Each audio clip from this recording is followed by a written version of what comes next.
Apologies, Chair. We are working on some technology things. We'll let you know when we're ready.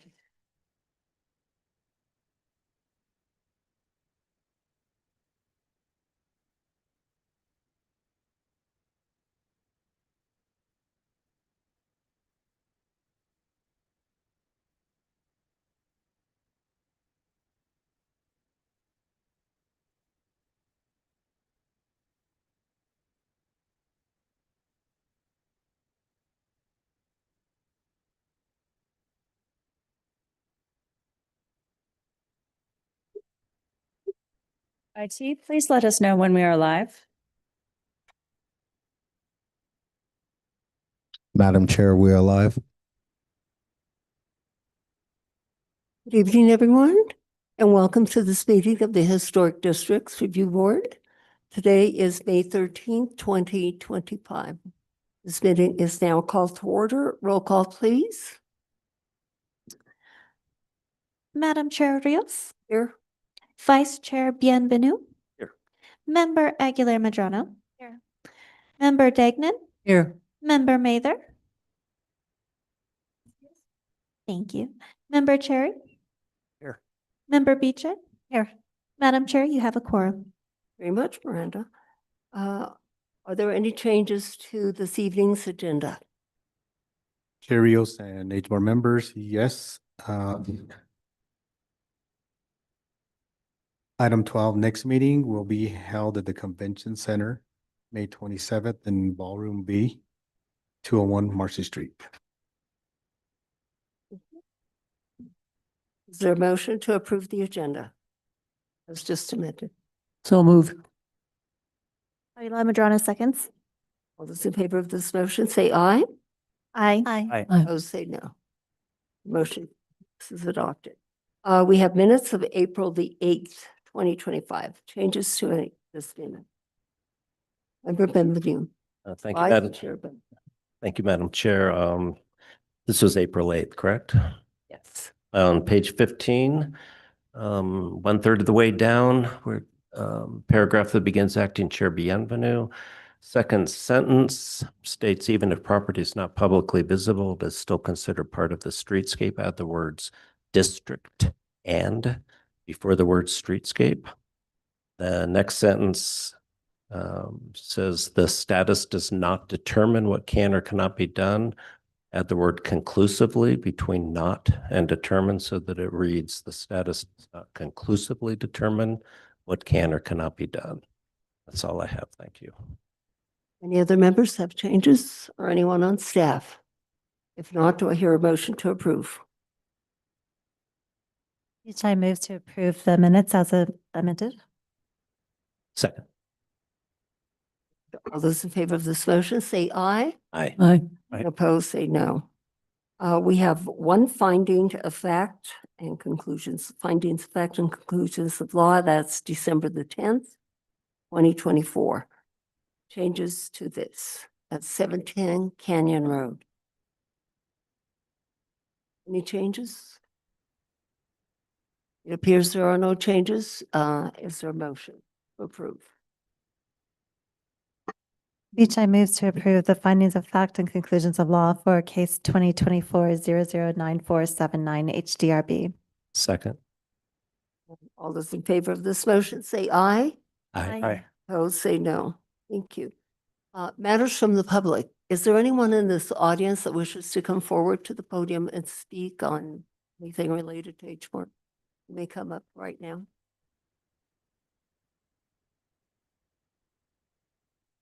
Stephanie Beninato, can you hear me? Can you hear me? Yes, now we can. I was still wondering about when you're going to have any kind of report on St. Catherine's Indian School. I understand that there's going to be a rezoning, or there's thought about rezoning it. Also, I think in that case on Acequia Madre, I think it was 925, with that so-called portal that you approved with a really substandard plastic roof, that you really set a bad precedent. And it was particularly disappointing that you didn't even discuss whether it was a portal or not. And again, I think that sets a very bad precedent, because my understanding is that portals are actually attached to a building and not just freestanding.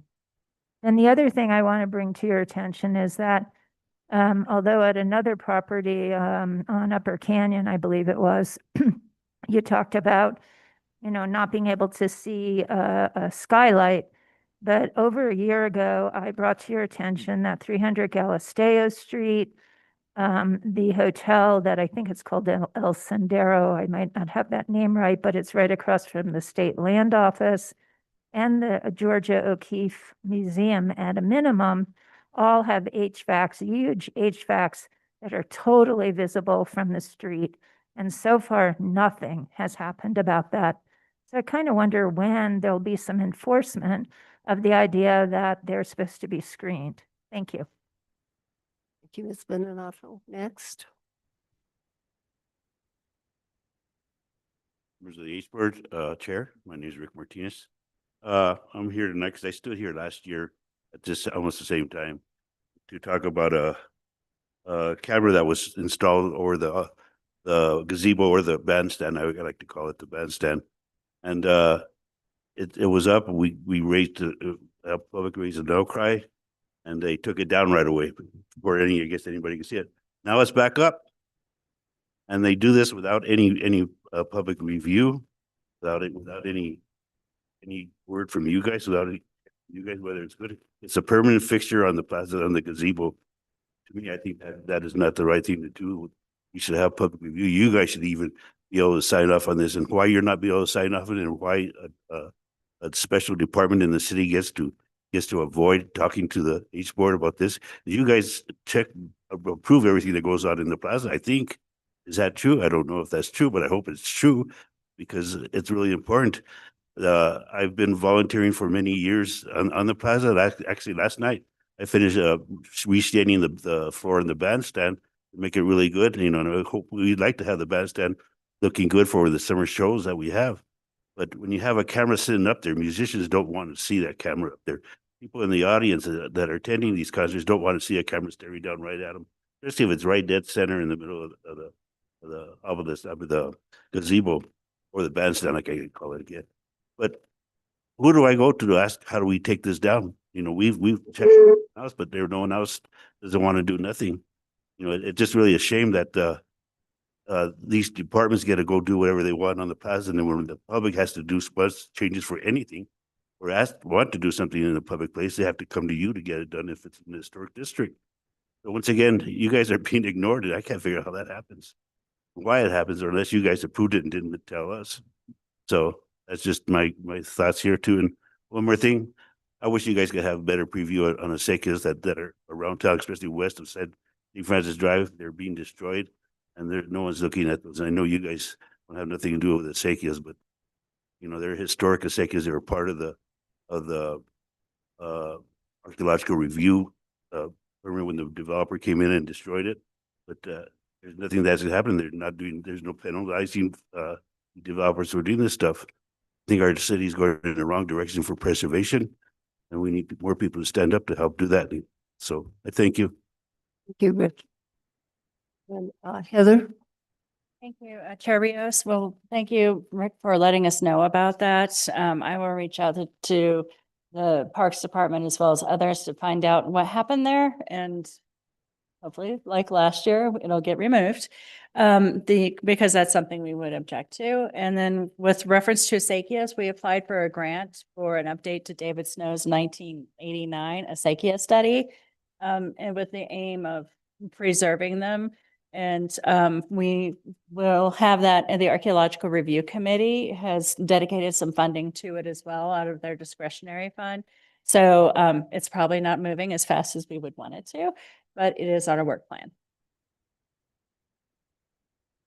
Letting developers get away with it for now on, until we show developers they can't be doing this. Then I promise they'll stop doing it. Now they're just once again east to west of St. Francis, right?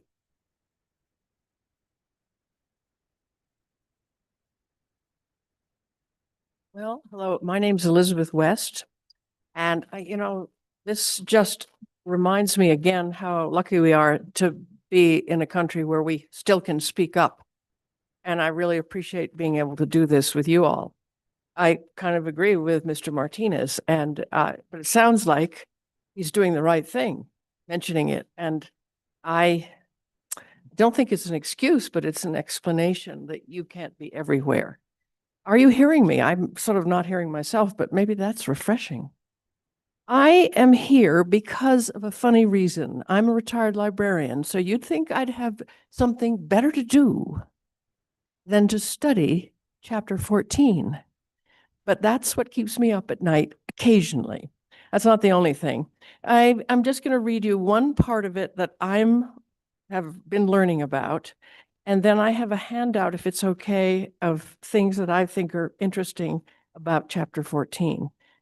And this will just show that I'm preparing for, I don't know, quiz sometime. Article 2.6b is kind of a fun one. So I'm just going to read it to you. It's a delegation having to do with what is delegated to you guys, to the Historic Districts Review Board. By the way, I heard somebody calling them design, and that shows they're part of history, right? Anyway, this part says the governing body and the planning commission, those two entities, hereby delegate their authority as set forth generally in Chapter 3, Articles 19 through 21 in the New Mexico statutes annotated from 1978. I gather it's been updated as of 2024, but anyways, the part I'm reading refers to 1978. They delegate to the HDRB, the Historic Districts Review Board, as described in this section, except those powers retained by the governing body and the Planning Commission in the Santa Fe City Code. The HDRB shall carry out the city's powers and duties pursuant to Chapter 3, Article 22, NMSA 1978. I think that's kind of fun because you are given, and this doesn't happen in a lot of historic places around our country. I don't know exactly why they did it, but my fantasy is that the governing body back then and the Planning Commission, since they were given the authority to do this if they wanted to, decided, yeah, these guys should be the people doing it. And I remember about a year and a half ago or 2 years ago, the mayor even said one time when something came an appeal to the city, said, you know what? I don't think they had a long discussion. I don't think we really know what we're talking about here. I believe we should send it back to the H board. And I made a mental note. I made a mental note to make sure and tell the mayor I appreciated his wisdom at that moment. And so I would like to hand these out if that's okay. And I made enough copies for everybody in this part of the room to have it. And I'm sorry, it's such a weird thingy here. So thank you.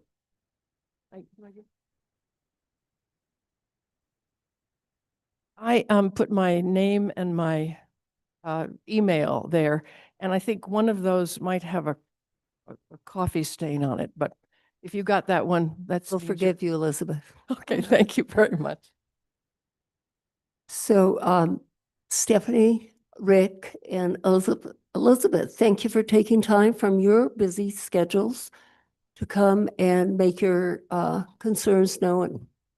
I think that's very important in a community, even though we're not a huge community, but we are an involved community. And I think it's important that citizens from the community come and make their concerns known. So thank you. And I'm going to guess there's no one else in this audience that wishes to speak at this time, but maybe staff has something for us. Anything under staff communications? Gary? We have one on Zoom. There was someone on Zoom under matters from the public. Okay, we'll recognize that person or persons.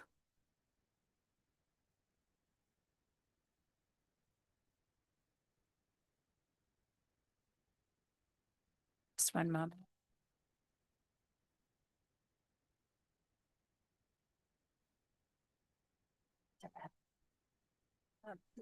The person who would like to speak is Richard Martinez. Richard, you may unmute and speak. Can you hear me? I unmuted. Yes, I can. Oh, thank you. Two matters that I want to discuss. One is that this board has gone back to a schedule of submittals only accepted once per month. That is difficult for many of the citizens of this community because it means that if a submittal is missed, we have to wait a whole month for the next submittal to be made. I have a project right now in which we submitted for the April submittal, but we didn't get the PZR, the signed in time. And so they put us off until the May submittal, and we haven't heard on that yet. I actually had started this process with the city in February. So you can imagine if it takes months for us to get before this board. I just today I heard of a project from somebody else. This is back in 2020, in which going through the historic board and getting their approvals took them 14 months. They said that was $28,000 in mortgage payments on this house that was unlivable and couldn't start construction. So I would like if we could look into. I know that the staff is overworked, but it would be nice if we could go back and we could relook at the schedule for submittals, because it used to be that we could do it every 2 months. This committee put it to 1 month per submittal every month, and that was rescinded because it was so difficult for the public. Then also, I want to say that this board is supposed to have an architect as part of the board, as part of the makeup of the board, and there is no architect right now on this board. And so I want to urge this board to talk to the mayor because he is responsible for this. And we need an architect on this board, because architects oftentimes understand the submittal and ask questions that are more succinct and to the point, so that they can speak with the applicant. So that's all. Thank you. Thank you, Richard. Is anyone else on Zoom? No one else? Attorney Rubelli, did you want to comment on something? Are we on staff communications? Okay. I wanted to bring to the board, surprise you with the status of a case that this board considered back in 2021. This was an application by Gravity Pad to build a 65-foot cell tower on the campus at St. John's College. There was a hearing that took place over 2 nights, July 13th, 2021, August 10th, 2021. A case was 2021-3844-HDRB. This case has a long history. The HBOARD approved it back in 2021.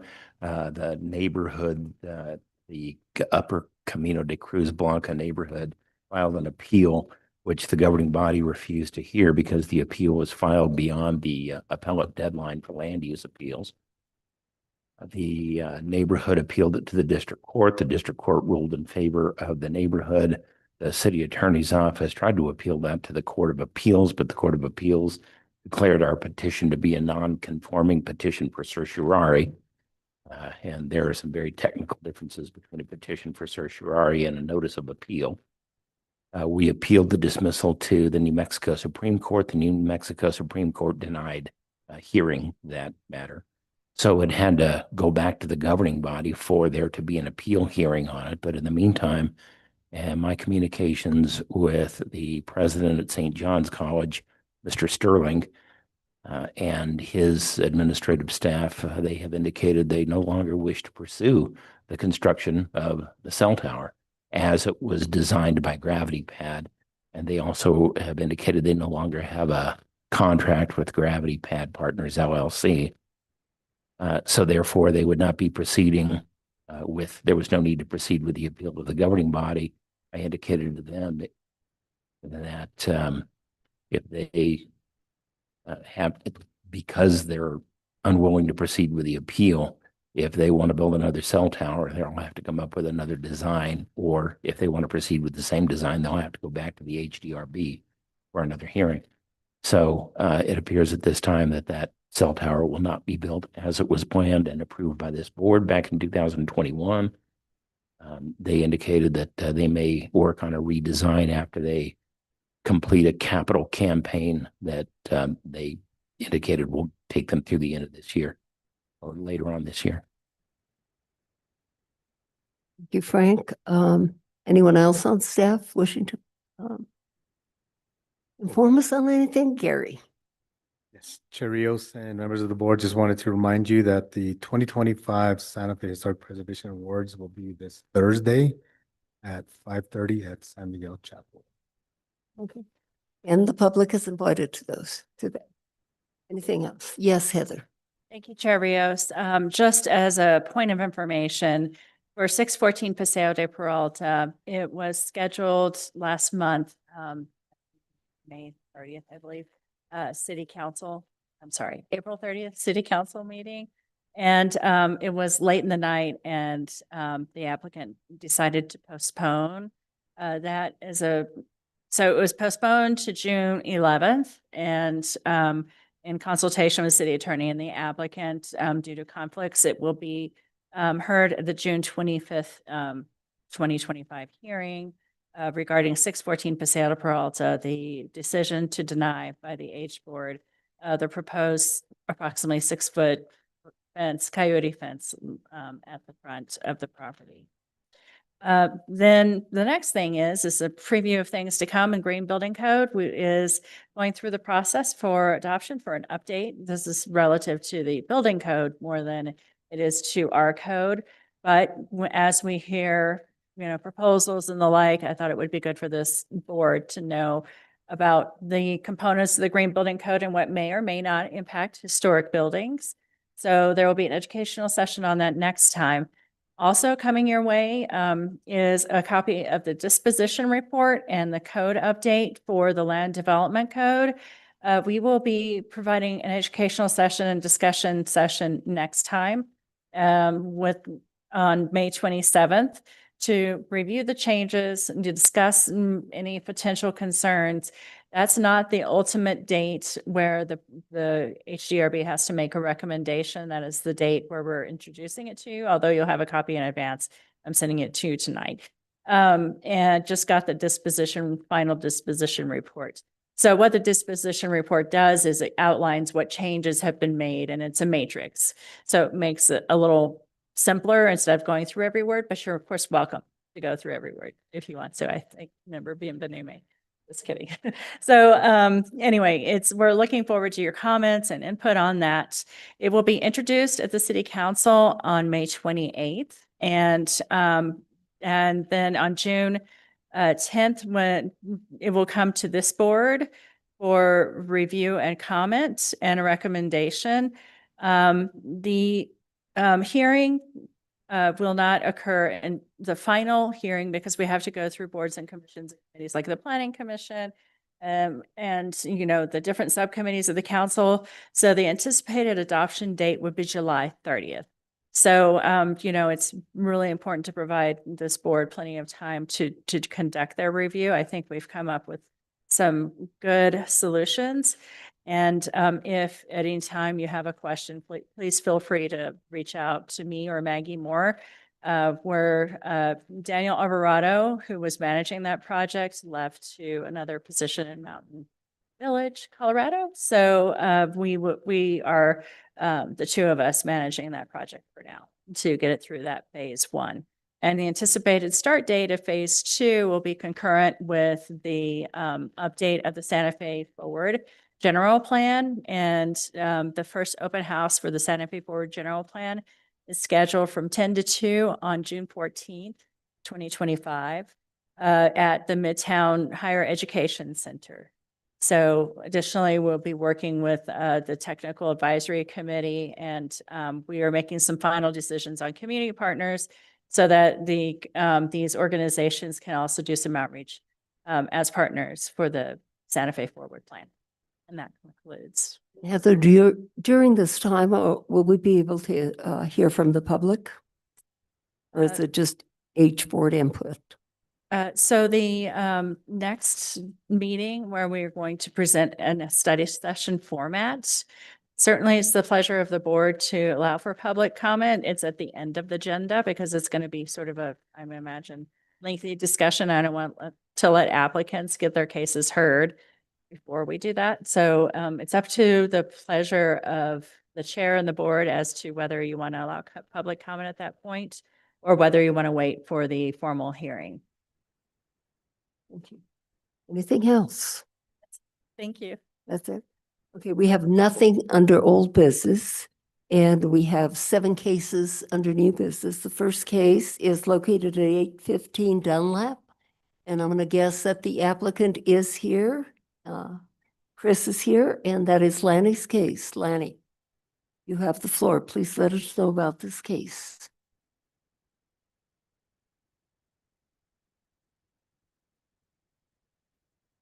Oh, I do have to tell you a couple of things.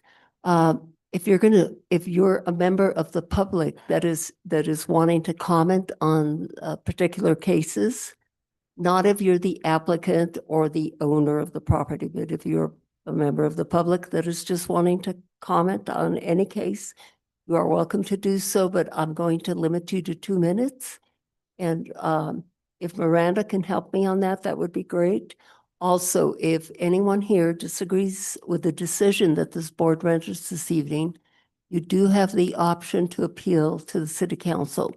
And as was mentioned earlier, you do have time constraints, so make sure you follow those and staff can guide you through that process.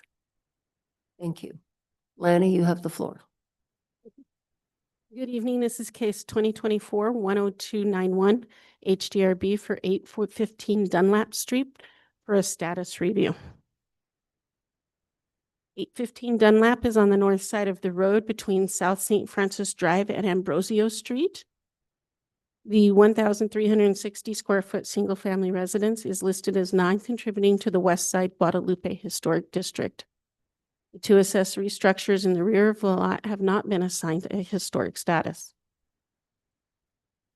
The single-story main residence was constructed of adobe in the 1930s with a 1940s addition on the north elevation.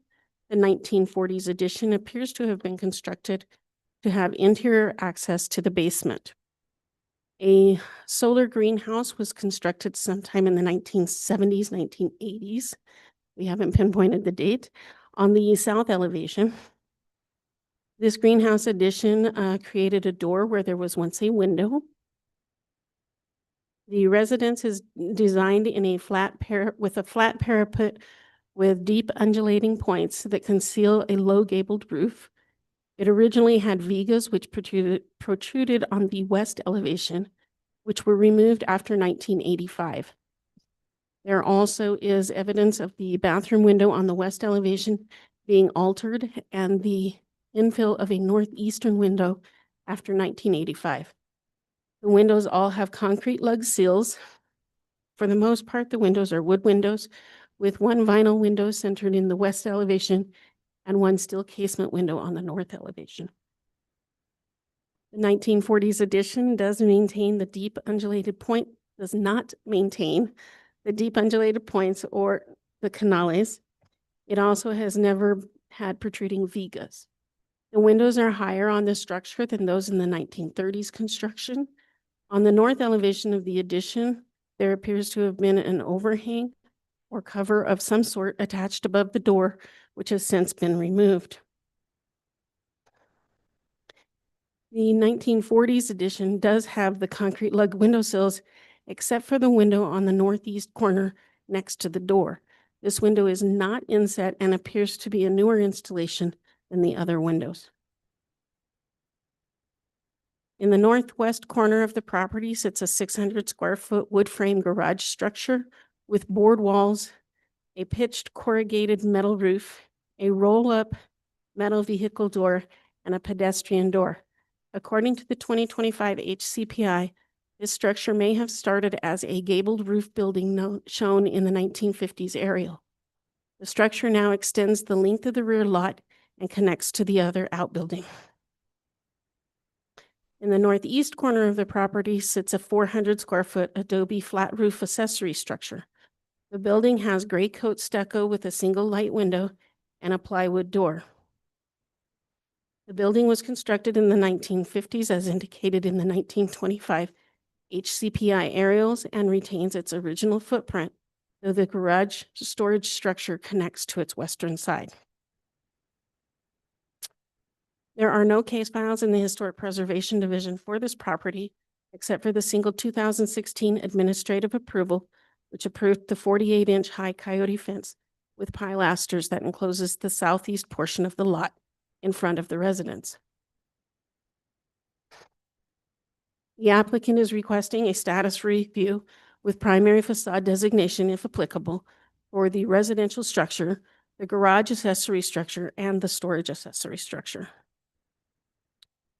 The residence retains its original footprint except for the non-contributing addition on the north elevation, and it holds some unique features, namely the distinctive undulating parapets characteristic of the housing in the West Side Guadalupe Historic District.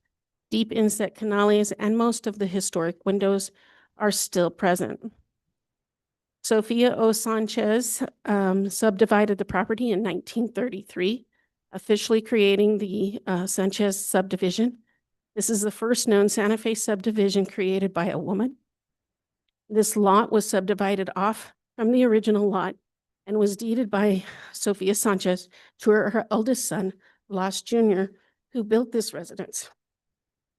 Therefore, staff recommends upgrading the structure to contributing to the West Side Guadalupe Historic District. It is not clear if the garage structure is the same structure as in the 1950s aerial, but it has changed extensively over the years and has more than doubled its size, and is not constructed in a manner that would contribute to the overall neighborhood. Therefore, staff recommends a non-contributing status for the garage. The storage unit is constructed of adobe and is in the original footprint of the structure. However, it does not hold any contributing features. Therefore, staff recommends a non-contributing status for the storage structure. In summary, staff recommends the historic status of the residential structure be upgraded to contributing with the southwest and east facades of the original residence's primary, excluding the non-historic materials and excluding the greenhouse. The garage structure be designated as non-contributing and the storage structure be designated as non-contributing per section 14-5.2 C2 designation of significant contributing and non-contributing status within historic districts. There's a facade map.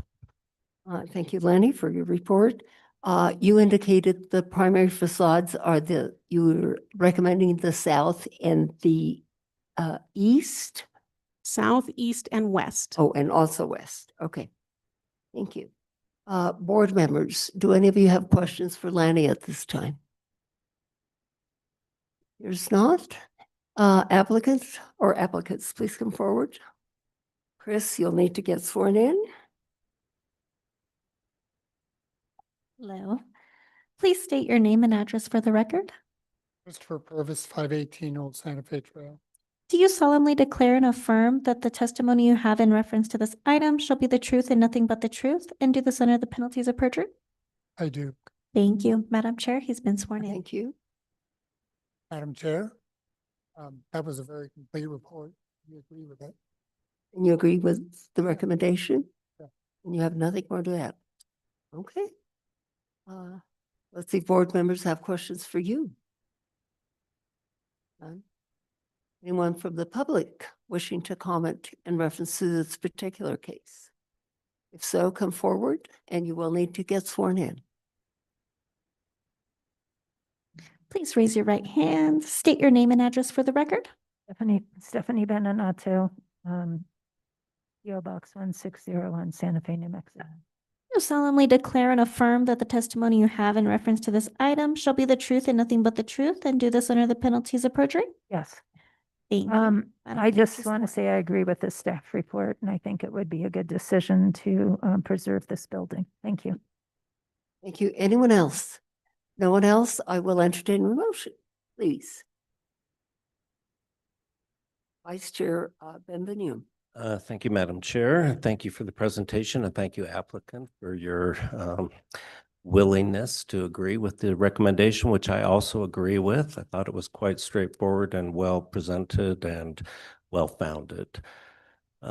So I would move that in case 2024-010291 HDRB at 815 Dunlap Street, that the recommendations of staff be adopted as findings, that the residential structure be upgraded to contributing with the southwest and east facades, which are designated as facades 4, 5, and 6 of the residence as primary, excluding the non-historic materials and excluding the greenhouse. I would also add excluding the door opening, which appears to be non-historic, and in an ideal world, if the greenhouse were to be removed, would be returned to a window to reestablish the original symmetry of the street-facing facade.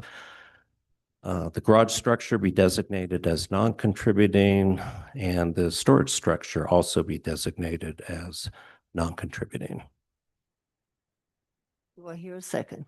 Dagnon, second. Do we have a roll call vote, please? Member Beechide? Yes. Member Cherry? Yes. Member Degnan? Yes. Member Aguilera Medrano? Yes. Vice Chair Bienvenue? Yes. The motion has passed, Madam Chair. Thank you, Chris, and thank you, Lanny. You. The next case is located at 137 East Santa Fe Avenue. This is Amanda's case, and is the applicant here? Oh, yes, the applicant here is Yes, here Madam for Chair. this case and the next number of cases. Amanda? Thank you, Madam Chair.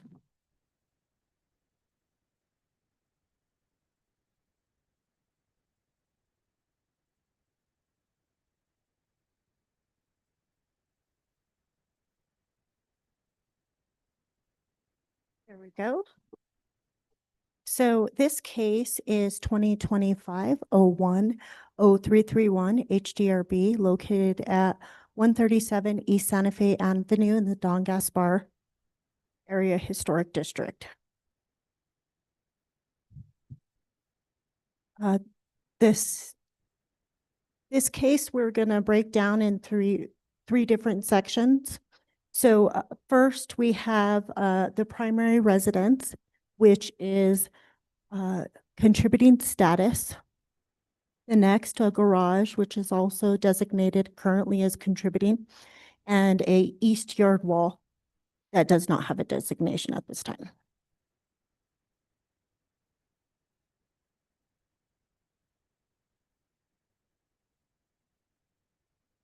The residence was built pre-1920 in a total of 2,142 square feet in a Craftsman architectural design style, with flat port with a solid brick balustrade topped with cement coping. The window under the portal was changed out approximately in the 1950s. This facade aligns the streetscape has pigeonhole brick features. The east elevation highlights cross and gable dormers. The original structure was red brick and was painted gray-green in the 1950s. We were only able to verify that with a verbal account. The chimney was created in a unique brick pattern as well.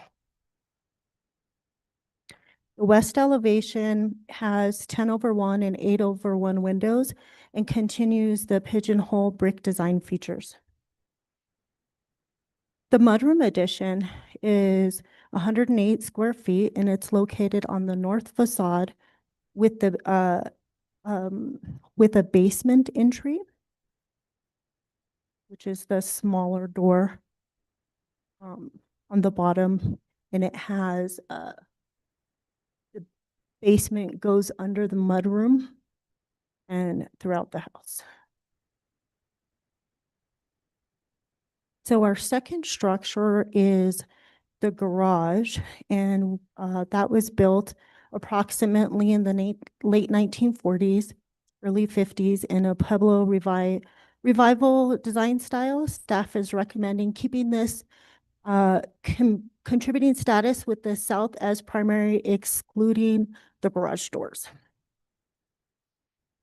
And the east side rubble stone yard wall was built prior to the 1950s, and it is approximately, excuse me, the 1950s, and approximately is 60 feet in length and ranges from 3 to 4 feet in height. And the wall is currently not statused, and staff is recommending contributing status of the wall. I stand for questions. Did you give us the recommendation for the house? The house is recommended significant with the mudroom being accepted for that. Board members, do you have questions at this time or comments? Vice Chair Benvenu. Thank you, Madam Chair. Just more of a comment, I think. I mean, one of the things that sort of stands out in looking at this property on site is its significance. And I'm not referring so much to the technical definition in our code, but just it's a significant building. It's very clear that it has incredible historic integrity.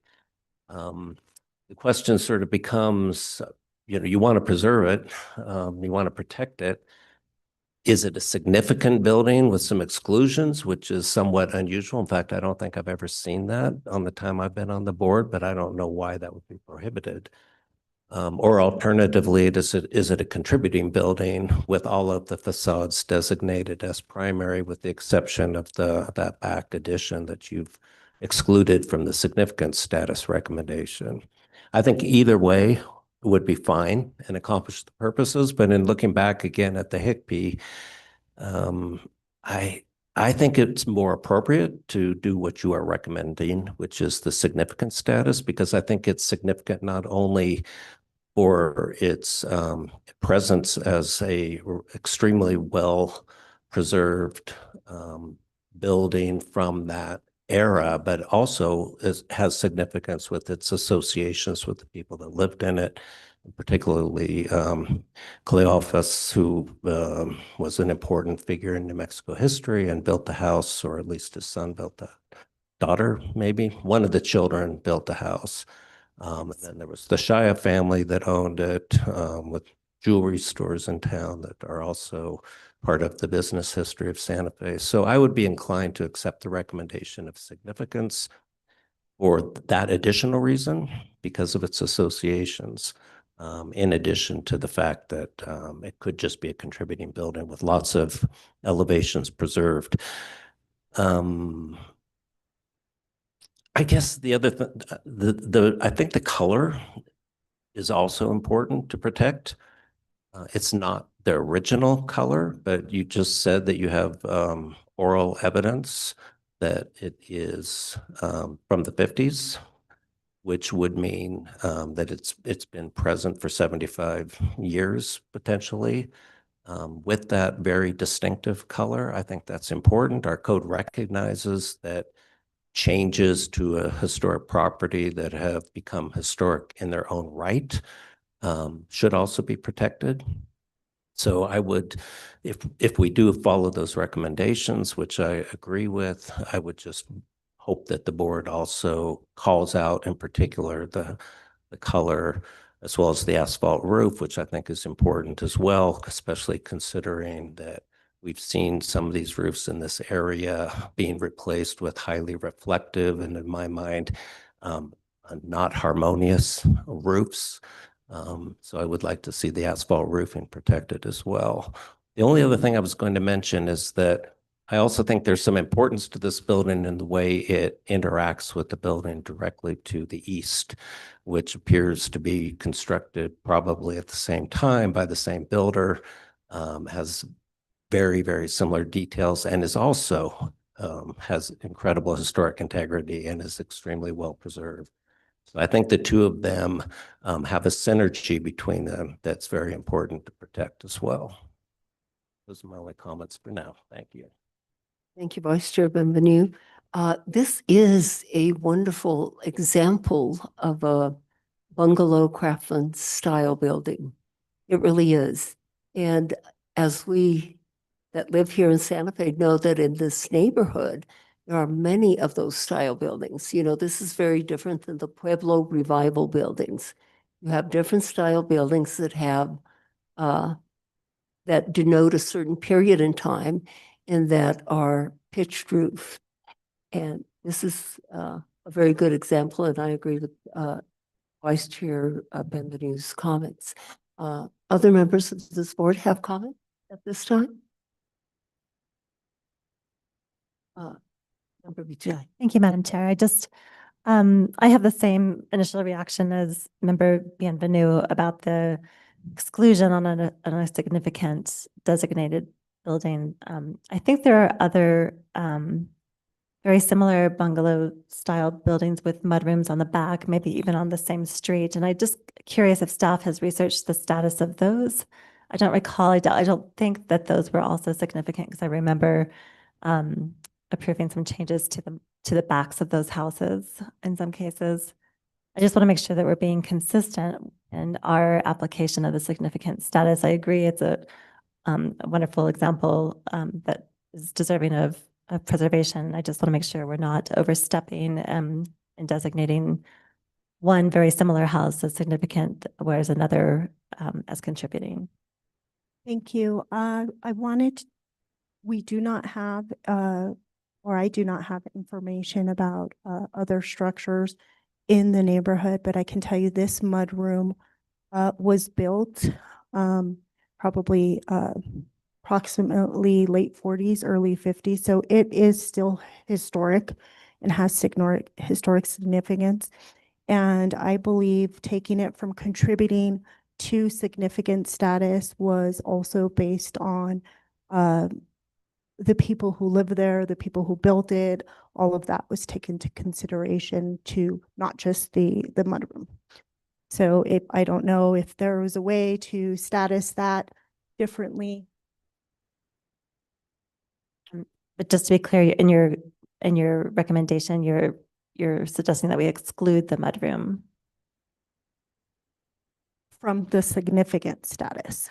So if you wanted to, still make it as a primary, excluding and making it historic, I don't know how the board wanted to reference that. Yeah, and so similar to Member Bienvenu, I don't remember ever excluding elements on a significant designation. Thank you for the explanation. I mean, age-wise, it can also be included. It meets Absolutely. the timeline in reference to age. So it can be included. I don't know, I've never heard of a case where you have something that is significant and then you have a portion that might be contributing. Yes, Heather. Thank you, Chair Rio. So with reference to the mudroom, there are a couple of things at play. So the mudroom itself does not relate to the architecture, exemplify the architecture of the bungalow style. It was something that was purely utilitarian. And so therefore it was not seen as, although it is historic, it is not a defining characteristic of the house and really doesn't relate architecturally to the house at all. There are other cases on Santa Fe Avenue and other bungalow cases where those have been removed and approved by the HBOARD, especially along Don Gaspar, the twin houses. There was a situation where a mudroom was allowed to be changed and all of that, as well as, I believe, there may have been another one that's further down Don Gaspar. The other thing relative to significant status, the street itself is primarily contributing. This map hasn't been completely updated. We're working on that project. So, there's a lot of buildings in the Don Gaspar Historic District that are bungalow style that are significant, and there are 2 on this street, excluding our recommendation. So there's already 2 bungalows on this street that are designated as significant. Thank you for those comments. Anything else, board members? If not, oh, yes. I would just speak to members. my experience, having worked on significant homes that have exclusion or excluded portions, facades. Yeah. So I know that it does exist. I know that it's atypical. I've been reading these contributing and significant definitions. My understanding of not verbatim of them, but the main difference of a significant to contributing structure is that the significant structure has been unmodified. So although it doesn't say that in there, that's been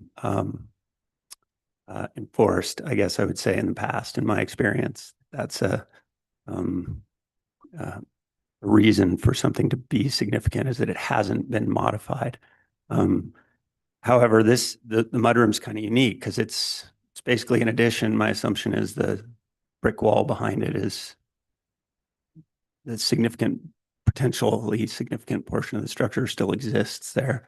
I guess my other comment would be, my opinion is this building is really important and worthy of preservation. It's also the space around it's really important as well. If you were to add on to the back, I guess it would, in my mind, it would sort of remove some of the integrity of the historic nature of the building, the space around it. I also think the wall is very important. It's very unique and very authentic, and well preserved. I think that I'd be curious to know if it was designated as staff recommends, would that contributing designation to the rear portion of the structure protect it less by protecting the structure the same amount? So in other words, if that was contributing instead of significant, would it be removed more easily? But then would it open up the back to some kind of an addition, because that facade would then not be primary? Thank you for your comments, Member Cherry. And anyone else? Gayla? Yes. Heather. Cherrios, thank you. I appreciate your comments, Member Cherry. If it were contributing and not all facades were designated as primary, then of course it would open it up. But keep in mind that there are exceptions to the code as well. So the applicant could request an exception for any primary facade to do an addition. And of course, it's up to this board as to whether to determine that's consistent with keeping the character of the building and the intent of the ordinance or not. So any addition could happen on all facades, provided they meet zoning standards. So like you were talking about the space around the house, on the front elevation, the setback is such that they probably wouldn't be able to do much. Along the driveway, they wouldn't be able to do much because they still have to provide parking per zoning standards. And so, there's, limited opportunity for those requests to be made in reality. Can I ask one more question, point of information regarding that? I've also worked on homes that have had one designation, had other components non-contributing. So I'm referring to more of the materials. For instance, this building has a vinyl siding on the addition. It also has vinyl soffit and vinyl coverings over the fascia material. Also has mini split lines that are exposed to the exterior. So is it possible to give it a designation, exclude those elements of materials? Chair Rios, Member Cherry, yes. So I think the intent, overall intent is a significant building. It's given that all four facades are considered primary.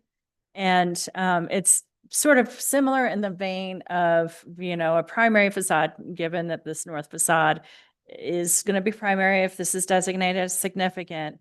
Then just like we did in the case on Dunlap, we excluded the greenhouse. This would be a similar situation. And you're right, the materials and the changes on that, are not speaking to the overall history of the house and characters.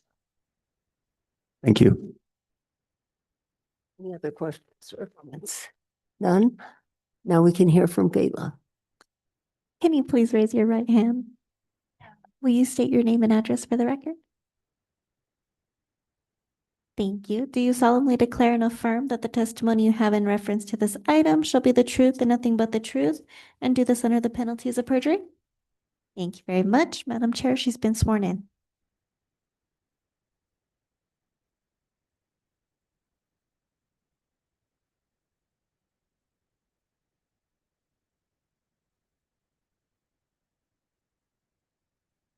Gayla, if you'll speak right into that mic so we can all hear you. Thank you.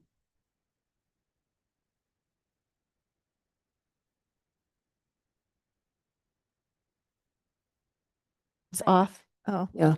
Hot. All right, I'll try it again. For a structure to be designated as significant, it must retain a high level of historic integrity. When I saw the designation that was recommended by staff, the architect in me was like, well, wait a minute, the eaves are vinyl. And I'd like to point out in this photograph, the property next door, which I think is very similar architecture, you can see the exposed rafters on the eave. And so I think the eaves were actually quite important to the architecture, the original architecture of this structure. In addition to the vinyl siding and the changed window on the porch, you can see in the front porch the beadboard that was part of the original eave. And so I can imagine how glorious this house would have been with the eave and the beadboard decking that you would see, much like you probably see next door. So that caused me to read the definition of contributing, and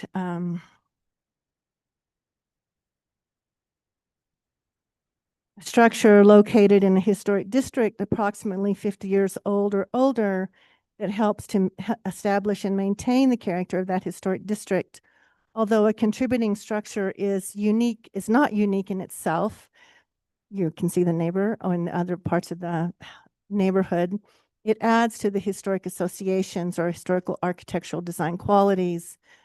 So the contributing structure may have had minor alterations, but its integrity remains. And so I would argue, based on the definitions in the code, that this house is absolutely contributing, but it is not a significant structure because the eave is altered greatly based on its character. You cannot see the rafters, its vinyl siding, and the front window and the door facing the porch, which is a very important part of this structure, has also been altered. So that's what otherwise I agree with the wall, I agree with the garage. It's an absolutely wonderful structure, but it's not in my mind significant. Thank you, Gayla. Board members, do you have questions or do you have further comments in reference to what Gayla just finished telling us?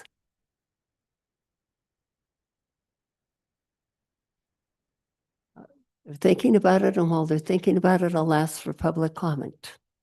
please come forward and you need to get sworn in.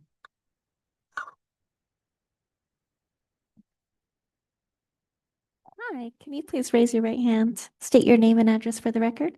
Daniel Pino, 141 East Santa Fe Avenue. Do you solemnly declare and affirm that the testimony you have in reference to this item shall be the truth and nothing but the truth, and do this under the penalties of perjury? Thank you, Madam Chair. He's sworn in. Good evening. You have the floor. I'm very happy to be here and talk about both of these properties, fourth generation. I'd had more prepared, but I know I have 2 minutes, so I'm going to rush through this. And if you have questions, you can ask. I have some answers to some of the questions that have been raised so far. As I said, my name is Daniel Pino, and I'm here this evening to offer brief comments regarding the historical context of the 137 East Santa Fe Avenue building, and equally important, its sister companion property at 141 East Santa Fe Avenue that contains a historic divider stone wall and the eastern wall of the garage. I'm speaking not only for myself, but also on behalf of my family, including my parents, who are in their 80s, my sister, and others who are attending virtually today. I am a fourth generation family member living at 141 East Santa Fe Avenue. This corner residence, along with 137, are historically known as the Romero Townhome Residences. Both residences were constructed by the Romero family of Las Vegas, New Mexico in the early 1900s within what was then known as the Solomon Division. We are a part of their living descendants.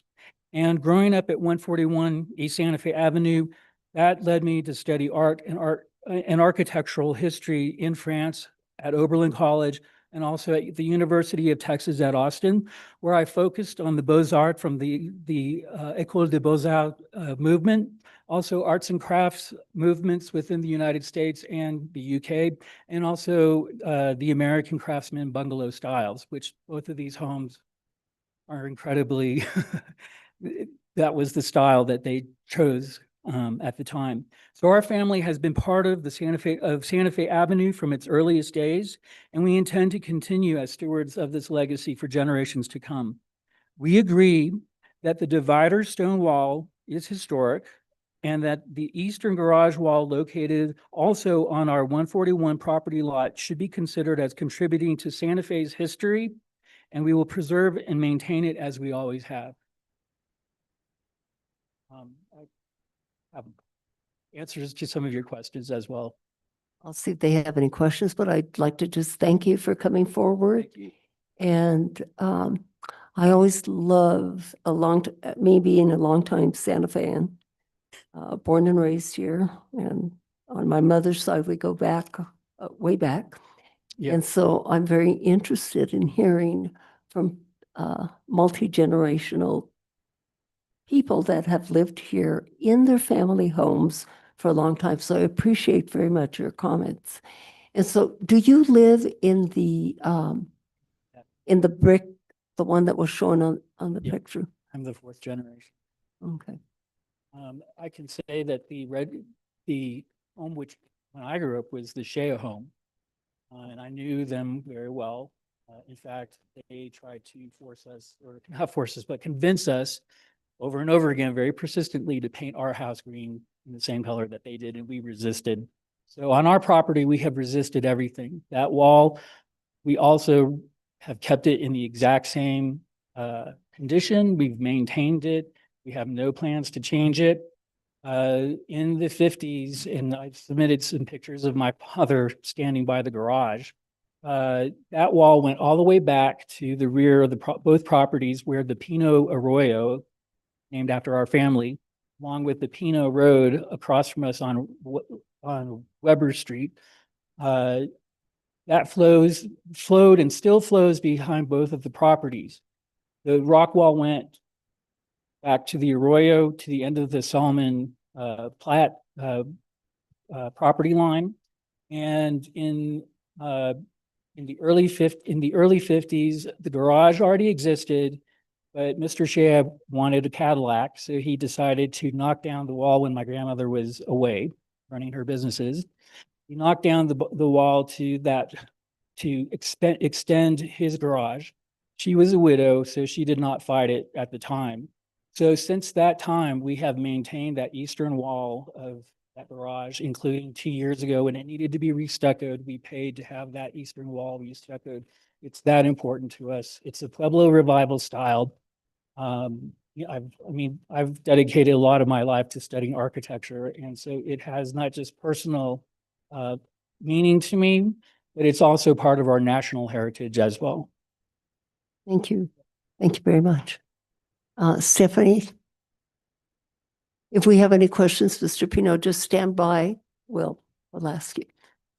Stephanie Beninato, I agree with staff's recommendations of significant for the main structure and contributing on the wall and the garage, even though the garage doors should definitely be excluded. The mudroom was added on and is historic.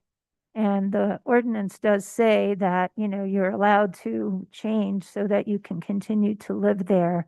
And that seems to be something they found necessary at the time. So I'm not really sure that you should exclude it from that significant facade. I also do remind you, and it's a case that I'm really surprised that especially you, Member Bienvenue and Member Rios do not remember, but across the street there, Weber and East Santa Fe Avenue, there's a house there that was owned by oil and gas company for a while. It's still designated as significant, even though oil and gas added on a addition that covered, like 10 feet of the back facade, which was primary, of course, and it was white sided. And then you allowed the couple who bought it, who came from Louisiana, to add on a bathroom on the possibility that they might need a bathroom that was disability accessible. That too is white sided. It is more conforming to the addition of the oil and gas addition as opposed to being harmonious with the original still significant house. And I have requested that you look at the status of that building to downgrade it to contributing because that back facade is totally changed. Here you have a very small mudroom that is historic and that was utilitarian as described. And I don't really see any reason why that should detract from labeling the whole building significant. I understand that the eaves may have been changed with some material, but again, when did that happen? And is this something that was needed because maybe the eaves were deteriorating? We don't know. Maybe your staff member knows that, but I'm not sure that that would make it not contributing as opposed to significant.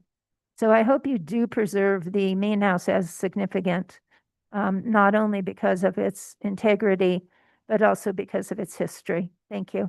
And I appreciate the Pinos' presence in the neighborhood and their deep caring for these structures. Thank you. Anyone else in this room wishing to speak on this project? I don't see any hands. Anyone on Zoom? No, Chair Rios. Members of the board, do you have any questions, comments? If not, I am ready. I do. Yeah. Who owns the wall? Pardon? Okay. What was your question? Who owns the wall? Oh. Go ahead and come to the mic. So that wall, going back to the 1915, 1910 Solomon plat, has always been part of 141 East Santa Fe Avenue.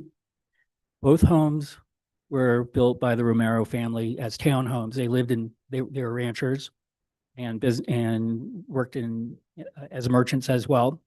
And these two homes were their residences when they needed to come into town and work with the government. And it also led to family members becoming part of local government as well. That wall extended all the way to the Pino Arroyo, which still exists. It was called the Acequia de los Pinos. Pino Road runs along that acequia. That wall ran all the way back. So we've always maintained that wall. And we even maintained the eastern garage wall because it's still on our property. Thank you. So was the answer 141 instead of Yes. 137? The answer is 141 instead of 137.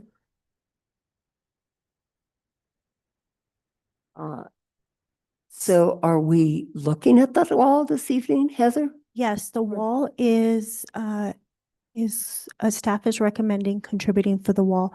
Now, as far as ownership, that's a civil matter. I'm not sure who owns that wall, but I believe that wall is contributing to the neighborhood, no matter who owns it.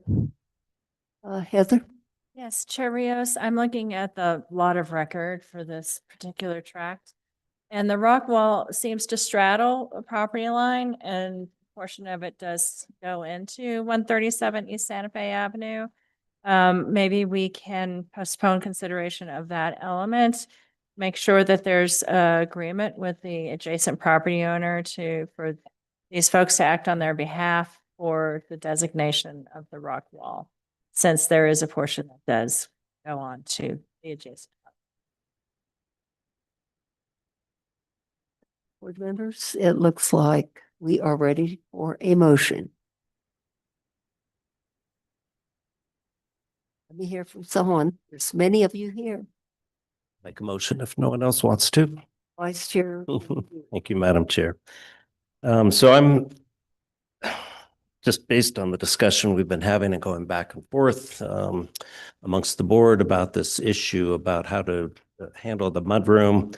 I'm inclined to think, I'm just not that comfortable with the concept of a structure that's significant and contributing at the same time. I think just logically, a significant structure is not just an extra special contributing structure. It's significant as an entirety.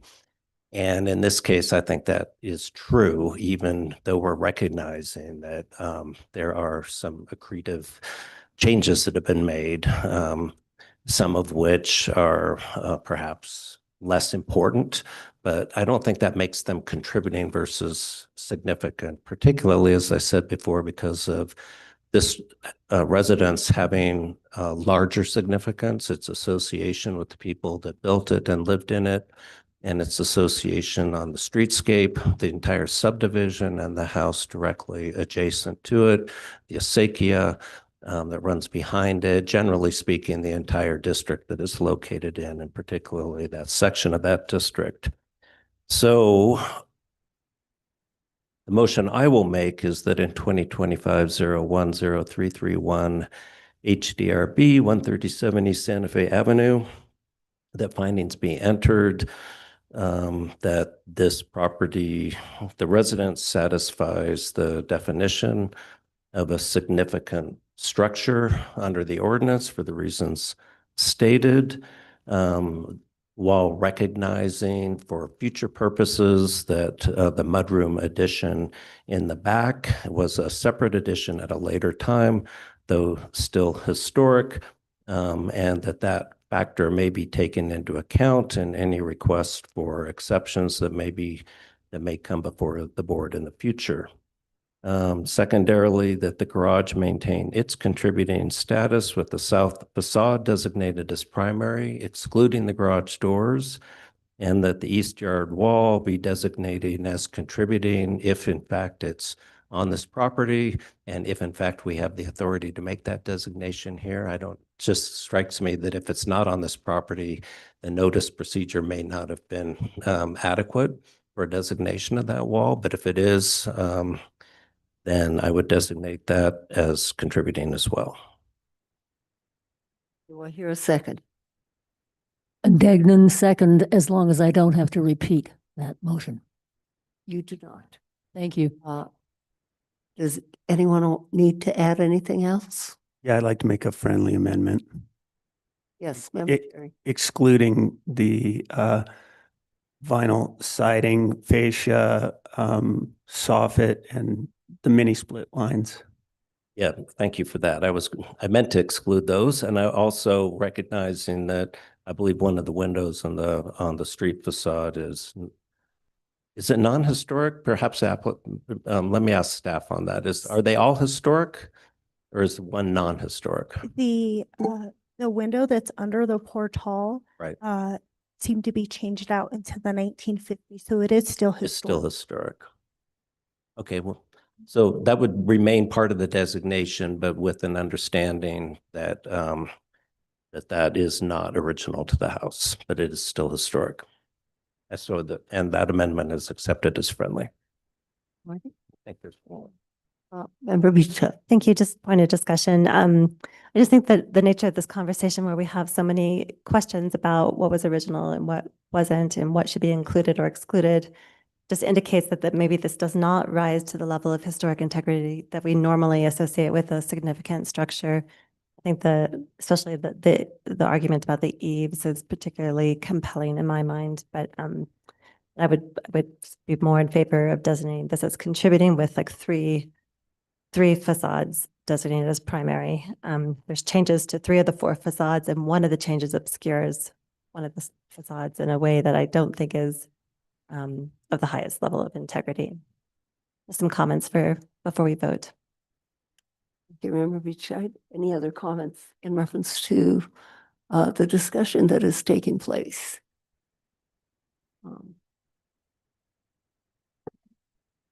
So we have a motion on the floor and a second. And may we have a roll call vote, please? Yes, ma'am. Member Beachside. No. Member Cherry. Yes. Member Degnan. Yes. Member Aguilar Medrano. Yes. Vice Chair Bienvenu. Yes. The motion has passed, Chair. Thank you. Building is significant. Thank you. Next case is located at 629 Camino del Monte Sol. This is Paul's case.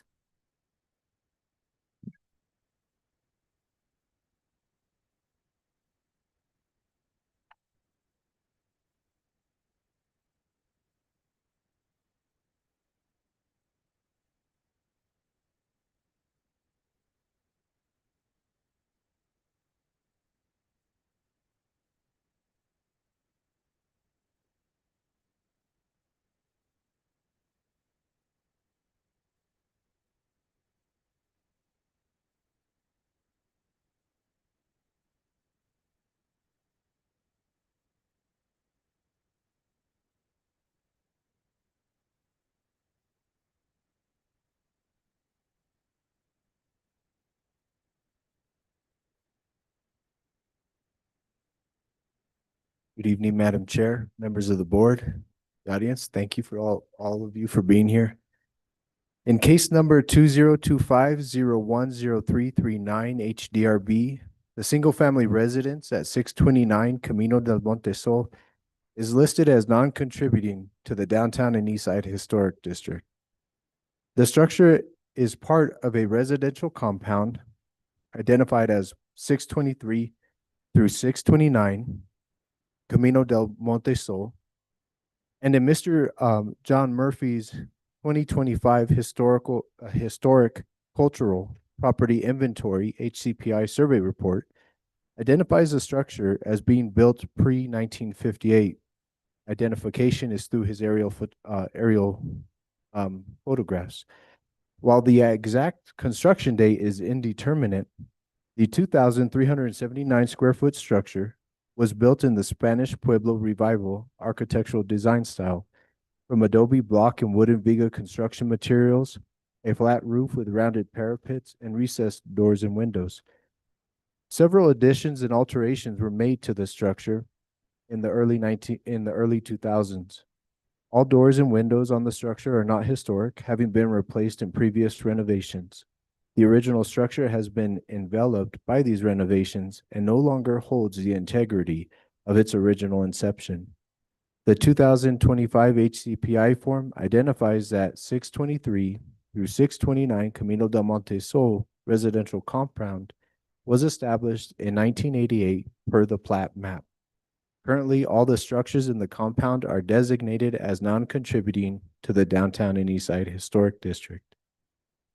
In the 1983 New Mexico Historic Building Inventory Form, HBI, identifies 625 Camino del Monte Sol as a triplex, possibly 625 through 629 Camino del Monte Sol.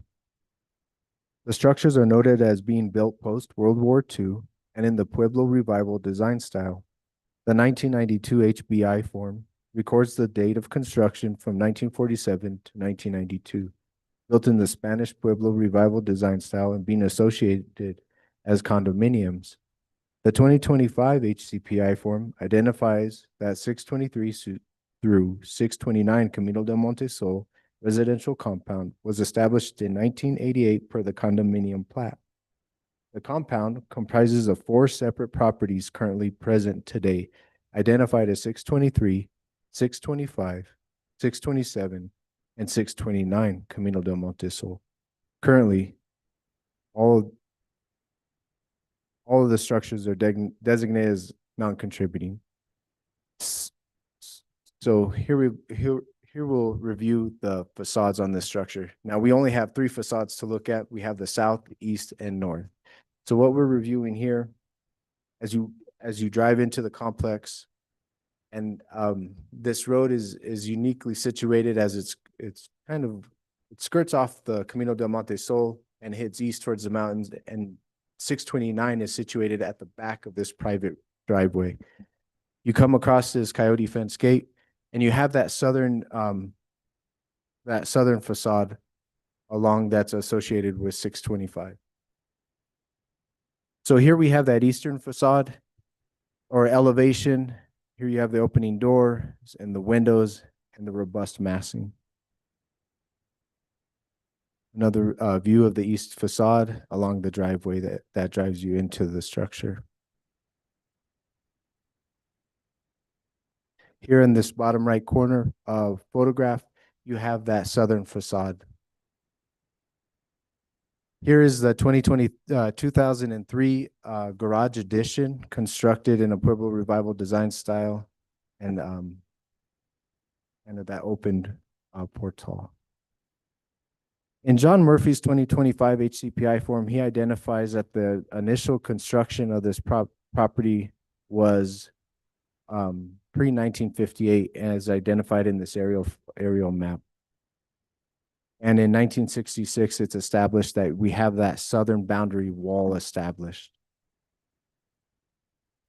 Here in 2005, Mr. Murphy provides a good map identifying the alterations and additions that have occurred on the property and by dates of their construction. Here we have the facade diagram, the proposed facade diagram, showing that we as staff, after reviewing the HBI forms and HCPI forms and the history of the development of the structure and the renovations and alterations throughout time, staff finds that due to the substantive changes to the structure over time, the criteria for a contributing or significant status are not met, and therefore recommends that the existing contributing status, the existing non-contributing status be retained. And staff stands for questions. Thank you. Paul, any questions for Paul, board members? Appears not. And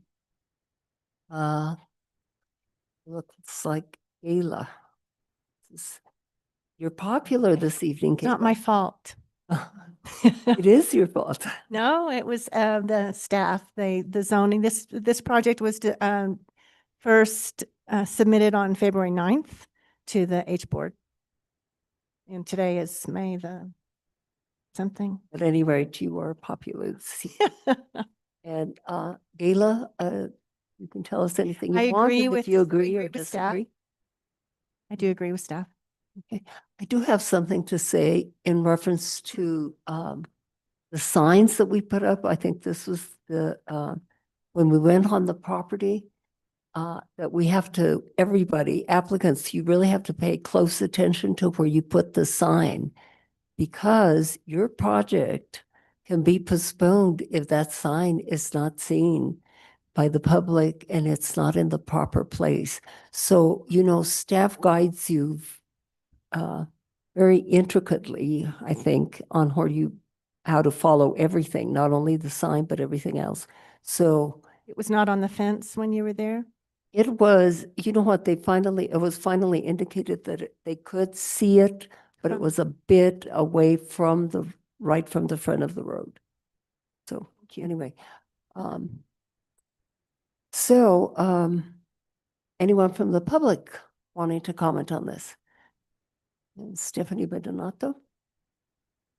Stephanie Benenato, I find the history of this building or buildings to be a little bit confusing. I understand it became condos in 1988. And then there were something about 1992, but then additions in the 21st century. And I just wonder if the owners actually came in and got permits for those additions or changes, because I really didn't hear that discussed. And again, it's just unfortunate that perhaps we lose buildings because things do get changed without permit, and then too much time goes by without them being noticed. I think it's a beautiful building the way it exists. I mean, that's the look of it. I just think it's unfortunate that there's ambiguity about the building's additions and construction and whether permits were actually applied for and approved. Thank you. Anyone else in this room wanting to speak on this project? No one. And, oh yeah, come forward, please.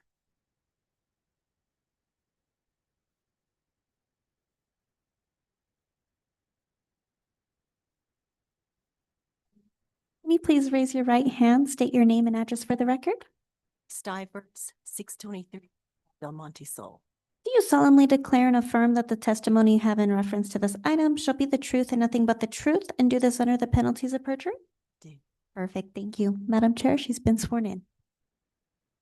Live in this compound. You do have to speak right into that mic because it's difficult to hear. I live in this compound Mm-hmm. for 33 years. And I have seen the carport being built, the additions, and everybody did get permits and came before the historical board. So I just wanted to confirm that. Yeah. Thank you. So the 629 is the carport.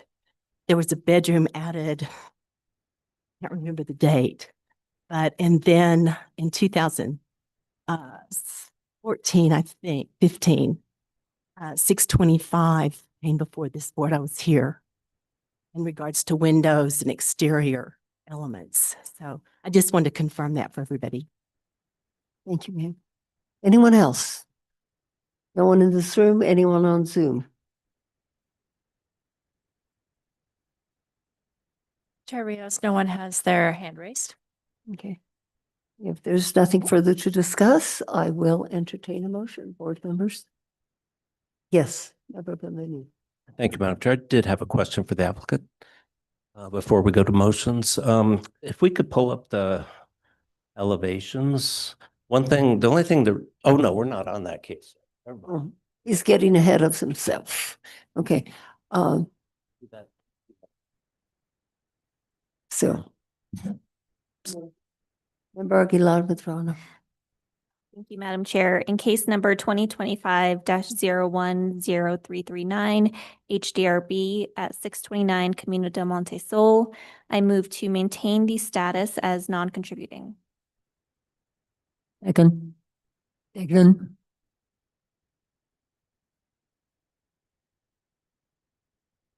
Roll call vote, please. Member Aguilar Madrano? Yes. Member Degnan? Yes. Member Cherry? Yes. Member Bichette? Yes. Vice Chair Benvenu? Yes. The motion is passed. Thank you. And Paul, same address. So will you tell us about this case?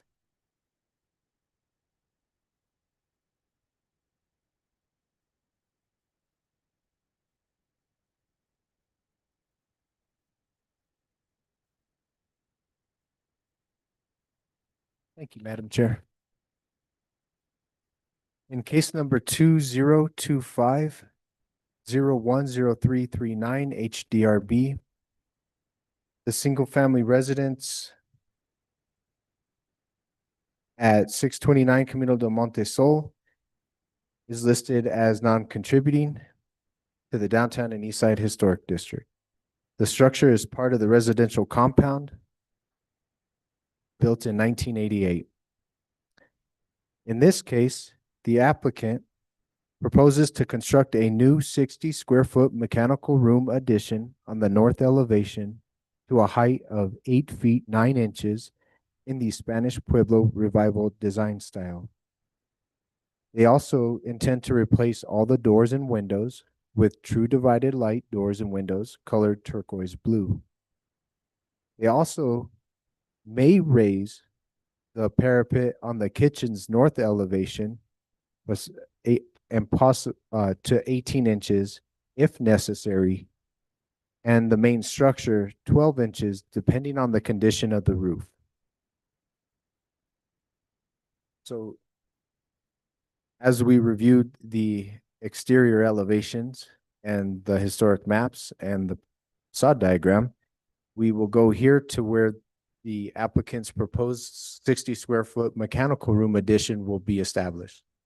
Here on the bottom is the proposed site plan and the location of that mechanical room. Here is the existing and proposed north elevation. On this elevation, it's showing the design style of that mechanical room with an entry and exit door and a window. Here we have the existing and proposed east elevation showing where the window replacements will be taking place in true divided light windows colored turquoise blue. Here we have the existing and proposed south elevation showing the changes in the sizes, yet true divided light windows throughout this entire structure. And the existing and proposed courtyard east elevation showing the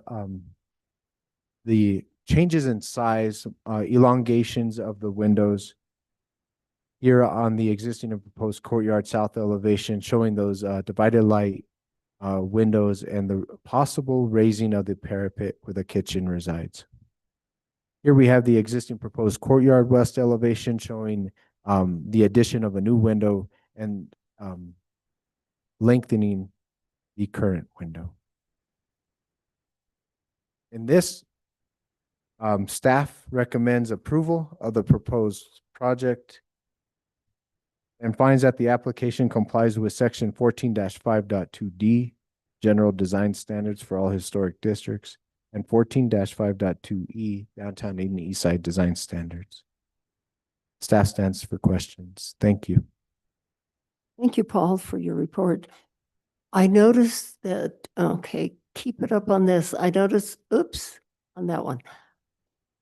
I noticed that some of the true divided light window pattern is east to west instead of north south, which is really in the past it has not been something that is given the stamp of approval very easily.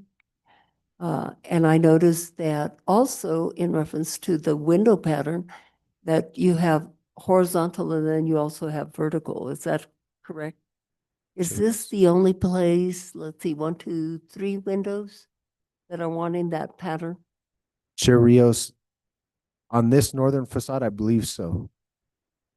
Where you're looking at the horizontal deviation in the window. Whereas throughout the rest of the structure, they're all going to be divided light, true divided light. I think with this style of home, it's more common to have it north to south. But I think if Heather wants to comment or if other board members wish to comment, either. When you say north to south, you mean vertical as opposed to horizontal? Okay, gotcha. Yes, member. Reading the comment. Sorry. That was the only point of Member clarification Chair. Okay. I was asking for. Oh, thank you, Madam Chair. Yeah, that was what I was trying to get at earlier. I just wanted to see if I understood correctly the elevation drawings. Maybe the applicant can address it, but I agree entirely with Chair Rios that I don't think horizontal orientations for divided light windows are appropriate in this district, and nor the kind of a variation of different styles of divided lights and horizontal and vertical orientations that are shown on the plans. So I would, my own view would be that they should be made consistent and that the divided lights, and it's great that they're actual divided lights, appreciate that. Thank you for that. But that they be either square, each individual panel, or oriented vertically rather than horizontally. But I'd be curious if the applicant has any reason for, if that would be acceptable, or if there's a strong desire to have the design as indicated on the elevation drawings.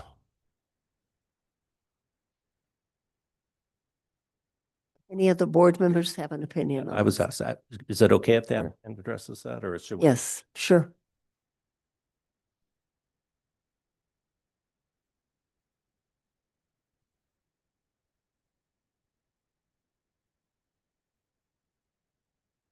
Please raise your right hand, state your name and address for the record. Can you speak in the microphone, please? David Garrity. Address? Your address. 629, Montesol. Do you solemnly declare and affirm that the testimony you have in reference to this item shall be the truth and nothing but the truth, and do this under the penalties of perjury? Yes. Thank you, sir. I would just like to add, we changed from horizontal, and I think that might have gotten missed on that facade. But also that facade, I mean, it's so invisible. It's almost like it's like a secondary space in the whole unit. It's facing the wall next door to the property next door, and that's why we put the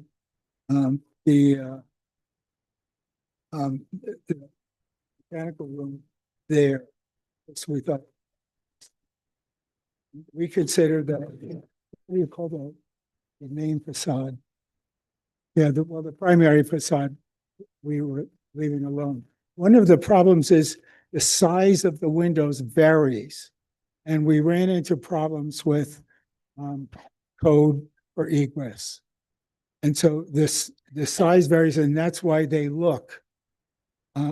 We went back and forth about which ones needed an extra vertical and which ones didn't, but we're happy to follow whatever the committee recommends. I would like to add one thing. Although we've priced and planned for true divided with, I have to say, with the tariffs the way they are, I would like the option to be able to do simulated if necessary. Would like the option, would you repeat that? I'd like to be able to use simulated rather than divided if it's necessary based on tariffs. I don't know how much things are going to cost. You know, divided light windows are not inexpensive, and there are quite a few here. We're up close to $100,000. And should tariffs raise this 30 or 40%, I would like to ask that we be allowed to put in simulated same thing. Are the windows that you are asking for simulated divided light? Are they publicly visible? No. They are not? None of this building is publicly visible. None of it. It's all behind the gate, and it's all facing away from the street. So none of it is visible. And many of the other units do not have divided lights. I mean, this will be the first consistent unit in the four. that make any sense? Questions for the owner? They don't seem to. They have no questions for you, so they're sifting through this. Any other comments, board members?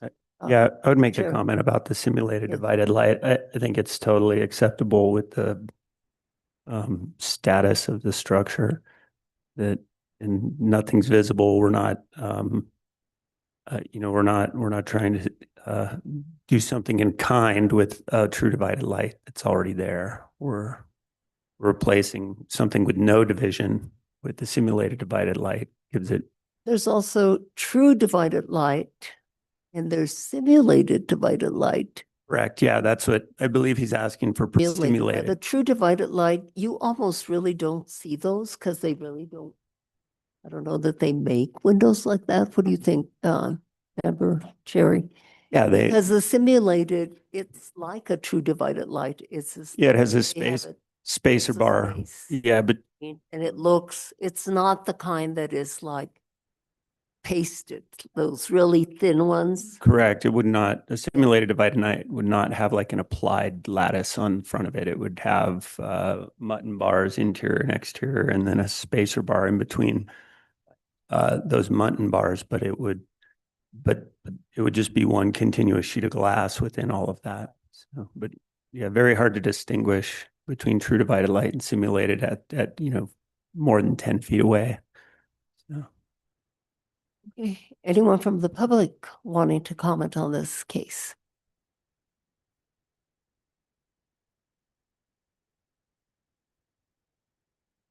I appreciate the members' comments about the horizontal divided lights. I think they should be consistent within the building and in this zone. They are definitely horizontal and not, no, excuse me, it's definitely vertical, not horizontal. So I think that one facade, I hope the board requires that they match the other divided lights being proposed. Thank you. Thank you. Anyone else? Hi,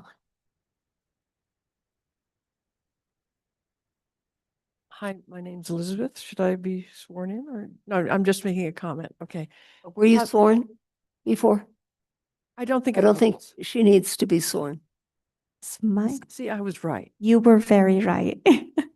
State your name and address for the record, please.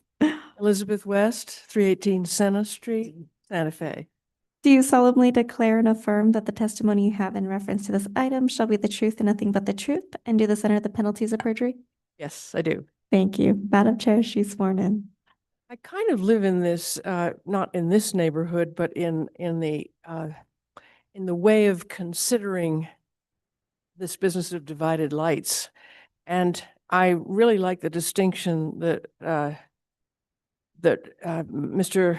Cherry made, and that it's important so that we clarify it for people listening, and it helped me. Thank you.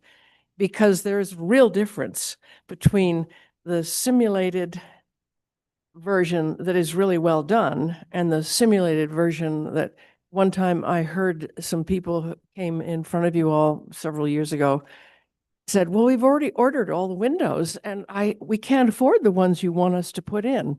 So they made two mistakes there, ordering it ahead of time and then not clarifying that they needed to do the right thing. I think given the status that you've agreed upon and also the location and where the windows are, seems to me it's okay with what the design has been done. I kind of understand what you're talking about, but in this case, I disagree because I think better light will come in. It will work okay, and it looks all right to me. That's really very weak, but I'm in support of the exception that this is going to undergo because you've designated non-contributing. So it's kind of a rock and a hard spot, but thank you very much. Thank you, Elizabeth. Okay, anyone else? No one else, but anyone else on Zoom? Chair Rios, no hands are raised. Okay. Motion, please, board members. Make a motion. Yes, Mr. Chair. Member Chair. Case 2025-010-351-HDRB 629 Camino del Monte Sol. I would make a motion that we approve as submitted, allowing for either the submittal of the horizontal mutton bars or an alternate vertical mutton bar. Do I hear a second? Beach, I will second with a friendly amendment to allow for simulated divided light windows rather than true divided light. Approved, accepted. Thank you. Anything else? Roll call vote, please. Vice Chair Bienvenu, No, and it just explained that it's only because I think that it's setting a bad precedent in this district to allow for the horizontal divided lights. I thought so, but that's not the way the motion. Member Aguilar Madrano. No. Member Dagnan, No. Member Cherry, Yes. Member Beached. Yes. The motion did not pass. Thank you. I will entertain a new motion, please. Thank you, Madam Chair. Case 2025-010-339 HDRB 629 Camino del Monte Sol. I'd move to adopt staff's recommendations, approve the application as, I've got the wrong number. I did. I read the wrong case. It is 010351 HDRB.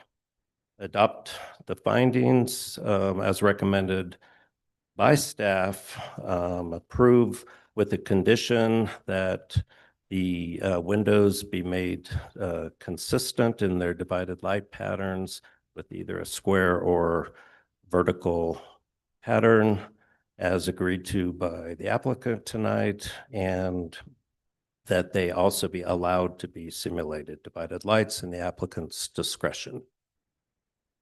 Do I hear a second? Dagnan, second. Anything further to add? Roll call vote. Member Beached, Yes. Member Cherry, Yes. Member Dagnan, Yes. Member Aguilar Madrano, Yes. Vice Chair Bienvenu. Yes. The motion has passed, Madam Chair. Thank you, Mr. Garrity. Next case is located at 345 Garcia Street. This is Lanny's case. Lanny?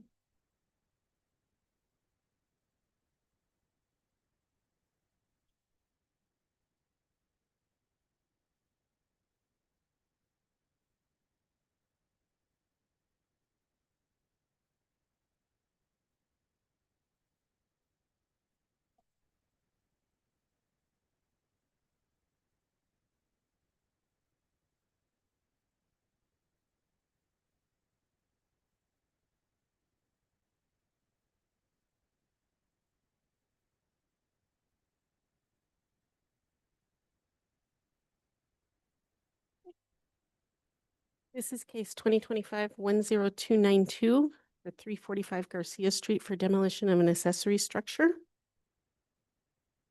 The single-family residence at 345 Garcia Street is listed as contributing to the downtown and east side historic district. The accessory structure is listed as non-contributing and the front yard wall is designated contributing. On November 26th of 2024, under case 2024-9369, the HDRB retained the contributing status of the residence, designating the west elevation, northwest corner, and the area around the chimney as the primary facades. They downgraded the status of the accessory dwelling unit and associated carport to non-contributing and designated the street frontage yard wall as contributing. Likely constructed in the early 1930s, this Pueblo Revival style main residence is 2,637 square feet and evolved over time as it is constructed of adobe, concrete block, and wood frame. According to the 2024 HCPI, there were significant changes to the structure circa 1987. This main residential structure and yard wall are not under consideration in this case. The accessory structure in the southeast corner of the property currently serves as a guest house and is the subject of this request. The front portion of this detached building appears to have started out as a shed, as it is a mixture of board siding styles. According to the 2024 HCPI, the remaining portion appears to be an enclosed carport with a wood structure that attaches to the west side to create a partial carport. As noted on the drawings, a portion of this structure encroaches into the adjacent property. The accessory structure was erected after 1958 and does not match the style of the home. Staff did notice when visiting the site that the rear or eastern wall was partially built of particle board. This accessory structure is not mentioned in the 1985 HCPI. The city inspector evaluated the accessory structure in March of 2025 and found that the structure does not meet fire rating requirements. There are concerns with the electrical and mechanical codes, and that the overall condition of the structure is poor. The applicant is proposing the demolition of this accessory structure and its attached carport. Staff finds that the demolition criteria are met and recommends approval of the proposed demolition, finding that the application complies with section 14-3.14, demolition of historic or landmark structures, and section 14.5.2D, general design standards for all historic districts. Stand for questions. Thank you, Lenny. Board members, questions for Lenny? No questions for you. But Gayla? I'm going to guess that you agree with the with her recommendation. I do. I could give you more detail about the structure if you'd like, just the lack of insulation. What you see on the outside is actually what's also on the inside. So it's like literally the 3/4 inch of board is what this building is made of. So I agree with Lanny. Any questions for Gayla? And anyone from the public wishing to comment? Or no one? Anyone on Zoom? Yes. Board members, I will entertain a motion, please. I'll make a motion. You're dying to make it. Go for it. Member Chair. Right. It's 2025-010292 HDRB 345 Garcia Street. I would make a motion that we approve staff recommendation as non-contributing. Demolition. Yeah, sorry. That we approve staff's recommendation to demolish the building. Ayala Madrano seconds. Roll call vote, please. Yes. Friendly amendment. Just to indicate that the motion also includes that all applicable demolition criteria have been met for the reasons set forth in the staff report. Yeah. Okay. Can Member Cherry? yes. Member Biche? Yes. Member Dagnan? Yes. Member Aguilar Madrano? Vice Chair Bienvenu? Yes. Madam Chair, the motion has passed. Thank you very much. The next case is located at 821 Aseke Madre. And this is Paul's case, and I am going to recuse myself from this case. I will stay in the room. I'll just silence the mic, and I will turn it over to Vice Chair Bienvenu, and because these are family friends.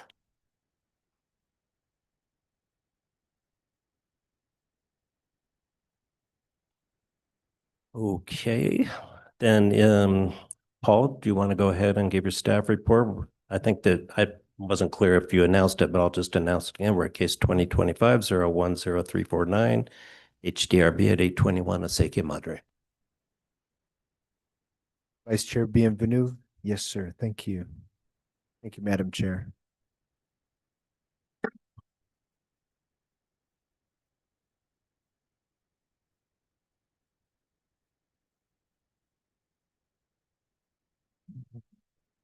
The single-family residence at 821 Acequia Madre is listed as contributing, and the garage and yard wall as non-contributing to the downtown and east side historic district. The main residential structure was built in the late 1940s on a 0.19 acre lot and comprises approximately 1,400 square feet of roofed area. The main structure was built in the Spanish Pueblo Revival architectural design style, as seen by the adobe block construction material, flat roof with rounded parapets, and recessed doors and windows. The subject for tonight, the garage, was built in the 1960s and constructed out of masonry, cinder block, and stucco. A yard wall encapsulates an open area between the main house and the garage and is approximately 4 feet high and constructed out of masonry cinder block. The main structure has had an addition added to the north elevation within a portal on the east elevation on November of 2024. The proposed remodel of the garage into livable space and the construction of a new garage and portal will provide the owners with the space needed to live while preserving the contributing status and the primary facade of the main structure. Here we have that northwestern edge of the property, and this is the entry gate, and that massing of the wall is that north elevation. So they're maintaining the gates and that northwestern entry side as you drive in, and they'll remodel this northern side with a portal, and that will be their new entry into this new addition, new structure. Now here we have that eastern facade with the aluminum clad garage door. On this side is where the new addition of the garage will be as it extends to the east. Here is the current portal and entryway into the garage, and this will be renovated as well. And this will also provide access, and a door will be provided for access as well into the structure. And here we have the current, the barn style doors and entryway, those will remain. But this low parapeted overhanged roof and so forth will all be remodeled. So here we have the current existing site plan. Now we have the Casita Garage Addition. This addition encapsulates that northern side of the property and provides a good design for this location. We have here at that existing and proposed north elevation, we have this entryway with the open divided light doors, the portal addition, and then as the garage extends to the east here with the two windows, you will see on that east elevation, the existing and proposed elevation, a doorway with two divided light windows. Now on that south elevation, you can see the extension of the garage door and a doorway into the new livable space of where the garage is at, that extension of that new remodel, and with 4 windows, divided light windows. And the proposed west elevation, this is where that gate and that the current garage, where it's kind of on that 0 lot line, will still maintain that window with a new window, and the doors, the entry doors, will still be maintained the same. And the finishes, the color of stucco and wood trim, the stucco will be buckskin, and the trim will be colored white in turquoise paint. The new windows are all wood, true divided light, and the light fixtures will be shielded wrought iron, similar to the existing on the main structure. They're going to color the concrete brown and gravel at the work site. Staff recommends approval of the proposed design and finds that the current design accentuates the current streetscape while meeting the standards of the Downtown and Eastside Historic District 14-5.2E. The applicant's proposed design for the alterations and addition at the subject property are harmonious with what has been previously approved by the board without the need for the request of any exceptions. The application complies with section 14-5.2D, general design standards for all historic districts, and 14-5.2E, downtown and east side design standards. Thank you. Staff stands for questions. Thank you, Senior Planner Duran. Do any board members have questions?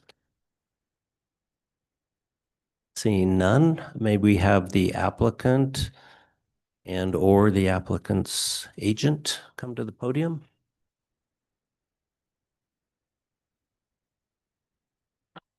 And if the applicant desires to speak, may she be sworn in? Can you please raise your right hand? State your name and address for the record. My name is Mary Alarid Enright. My address is 1206 Stafford Drive, Cupertino, California, 95014. Thank you. Do you solemnly declare and affirm that the testimony you have in reference to this item shall be the truth and nothing but the truth, and do this under the penalties of perjury? Yes, I do. Thank you very much. Chair, she's been sworn in. Thank you very much. Is there anything that you would like to bring to the board's attention or to add to the staff's report? If you don't mind, I'd like to go first. Sure, Because please. there are a few corrections or clarifications, I should say. The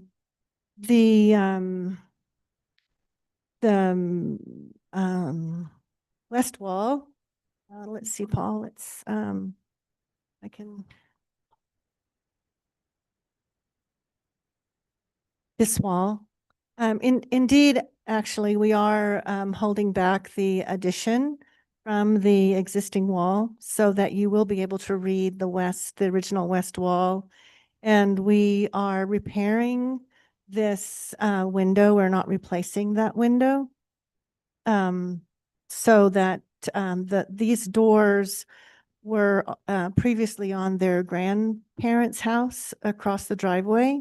And so when that house was redone, these doors were moved over here. So they're historic doors from their grandparents' house across the driveway. And so this is kind of a homage to that, that their grandparents and that driveway. But this driveway is only for service, and it's not an active driveway, and it's not an active entry. So I'd like to go back to the floor plan. The active entry for this house, it's is connected to the main house, and it's in the little place. There's a portal between the garage door and the other doors, and so you can see it. There's a step up, so we're stepping up the house. This new house as the old house is also. So there's it will add not only accessibility to plumbing, but we'll also have a full basement underneath the house. So that's the two corrections. And then and I'm sorry, it was not clear, Paul, to you. The portal on the north is the rear portal, and it's for public for private open space. I think those are the things I needed to clarify. Just in terms of those clarifications, the portal on the east side was not built in 1994. It was built way before that, probably in the late 1960s, when the owner and we were children in the home. So just to clarify that. So thank you. Thank you, Vice Chairman John Benvenu and board members. Thank you for the opportunity to share our Casita project at 821 Acequia Madre. Elaine Alarid, who's present tonight, and I are co-owners of this property. And we would like to share the purpose of the remodel and our long-term objectives for this property with you. So Acequia Madre in this area is a heritage neighborhood for the Alarid family. Starting at 710 Canyon Road, which was recently a item on your agenda, was the home of our great-grandfather, Seferino Alarid, and Pavlina Alarid. They raised their family there. And in addition, our father was brought up in that home when he was younger. So the property at 710 is adjacent to 777 Acequia Madre, which is directly behind it. And it is the neighbor to 821 Acequia Madre. And at 777, that is where our grandparents built their home with additions and has since been remodeled and sold twice since they were the original owners. That property was owned by Ben Alarid and Josefita Alarid, who are grandparents, and they raised their 7 children there. And we had many, many family activities in that home with our many cousins, and so it's an important part of our property. Our parents purchased the property adjacent at 821 Acequia Madre on the east side, and as we've mentioned before, when we were considering the status of the property, it was really a community project to build the home. The adobes for the home were built by the excavated material from the underlayment of the home, and it is really a community project to do the finished carpentry. My dad, his father, and even the great-grandfather were involved in laying the joists, laying the floor, and putting the house together. Now in that neighborhood, there are most of the homes have been sold, but we want to just bring to your attention kind of the nature of the entire neighborhood and its impact on the Alarid family. So as I mentioned, 710 Canyon Road was sold to the Seth Gallery when we were quite young. And as a result, our great-grandmother, who we called Duella, moved next door to 777, and her sister, our Tia Luz, moved next door. So when we were growing up, we had our great-grandmother, her sister, our grandparents, and our family all in the neighborhood. Adjacent to our property on the east side is another set of Alarid family, who is in a different lineage, but they were just like aunts, uncles, and cousins. We went to school together. We rode our bikes together. It was a place to play, and they were just like family. As I mentioned, many people have sold their property in the area, but Elaine and I want to keep this property for our family. It is the only parcel left that's contributing to our Alarid family heritage. We feel it is our family's legacy. We want our family, who are our children and their grandchildren and our grandchildren, to continue with the family traditions that we love so much in the area, such as watering our yard in the summer from the Acequia Madre on Monday mornings, putting up the farolitos and lighting in the entire neighborhood, enjoying our walks to town and to church, and enjoying the beauty of Santa Fe in all the seasons. So Elaine and I currently live outside of Santa Fe, but we visit often, and we plan to return to Santa Fe. We do not intend to sell this property. As we approach retirement, we're spending more and more time in the house. However, to make this property meet our needs and essentially have the 2 families and our children, we need the extra space of the casita. We also need safe storage for our car, which we keep there, and other household items. And this remodel really provides these amenities. Today's, as you visited our home, we hope you saw that gate on the northwest corner, and thank you for bringing that to the attention from Mr. Duran in the proposal. As we mentioned, these garage doors were built by our grandfather and probably with his father as part of a small building that was in the corner, as they called it, the cuartito. So cuartito for storage of things. So we asked the board to consider the importance of the historic families in the neighborhood, and allow us to expand the house in a respectful way and to maintain the history and personal value of our neighborhood. We thank you for your consideration, and we would hope to address any questions or concerns that you have. Thank you. Thank you very much. I remember when you first came before us, it must have been a status review. It was a while back, and you gave the history of the property at that time and how important it was to maintain it in the family. And I think I was it affected all the board members. I'm sure I know it did myself. And, this property and what you've described, to me, it really highlights that we're not just here to protect structures. We're here to protect legacies and heritage. And that is often embodied in the structure, but it's greater than the structure. And without the people living in them, that lived through those and lived through those experiences and carry them on from their parents, grandparents, and great-grandparents that lived through them in the same location. Once that's gone, the structures lose so much of their significance. So I very much appreciate what you're doing to keep this in your family. I'm sure that the board shares that. And, you don't really have to throw yourself on the mercy of the board with this application because it meets all the criteria. In my view, as the staff recommended, that we have in our ordinance. You're not seeking any exceptions. It's completely within our design standards.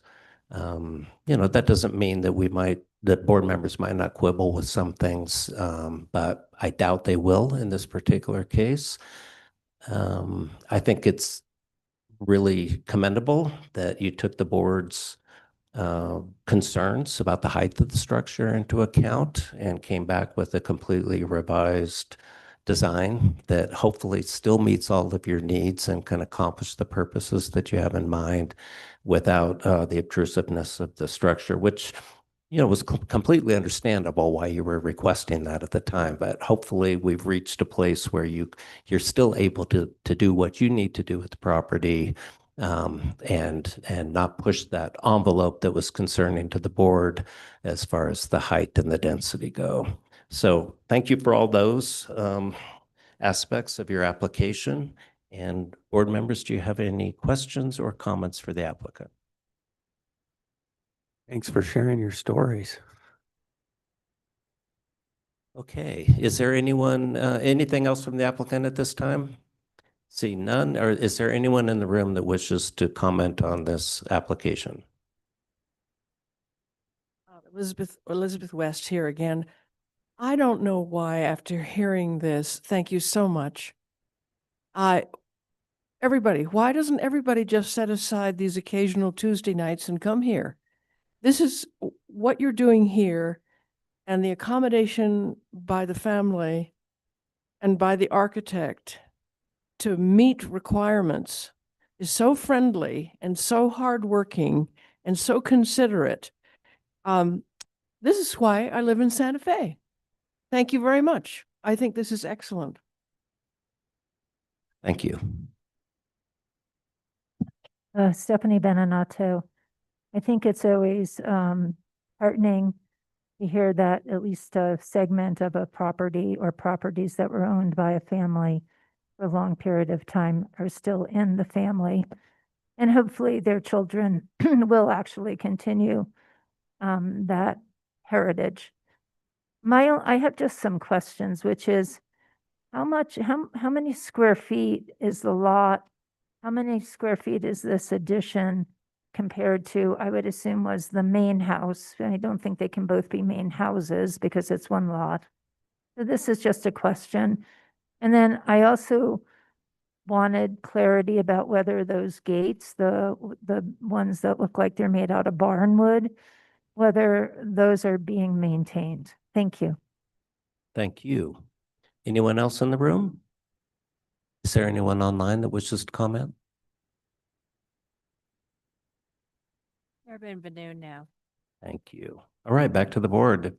Any questions or comments or motions to be proposed?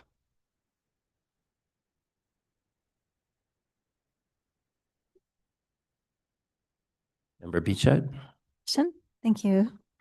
In case number 2025-010349 HDRB at 821 Acequia Madre, I move to approve the application as submitted and to congratulate the applicants on a successful project for your families. Is there a second? Adela Madrano seconds. Thank you. A roll call vote, please. Member Aguilar Madrano, Yes. Member Dagnan, Yes. Member Cherry, Yes. Member Biche. Yes. Chair, the motion has passed. Thank you very much. I will cede the chair back to Chair Rios. The last case this evening is located at 224 and 228 East Palace Avenue. I'm going to get that the gentleman that is coming forward is the applicant. And this is Lanny's case. Lanny.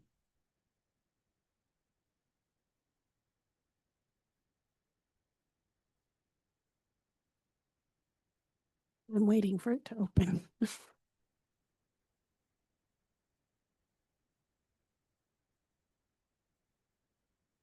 Okay, just so you guys know, I'm going to actually summarize the staff report as best I can. It made for a very long presentation. So this is case 2025-10093 for 224 and 228 East Palace Avenue. 224 East Palace Avenue is better known as Marion Hall, and 228 East Palace is better known as the Drury Hotel.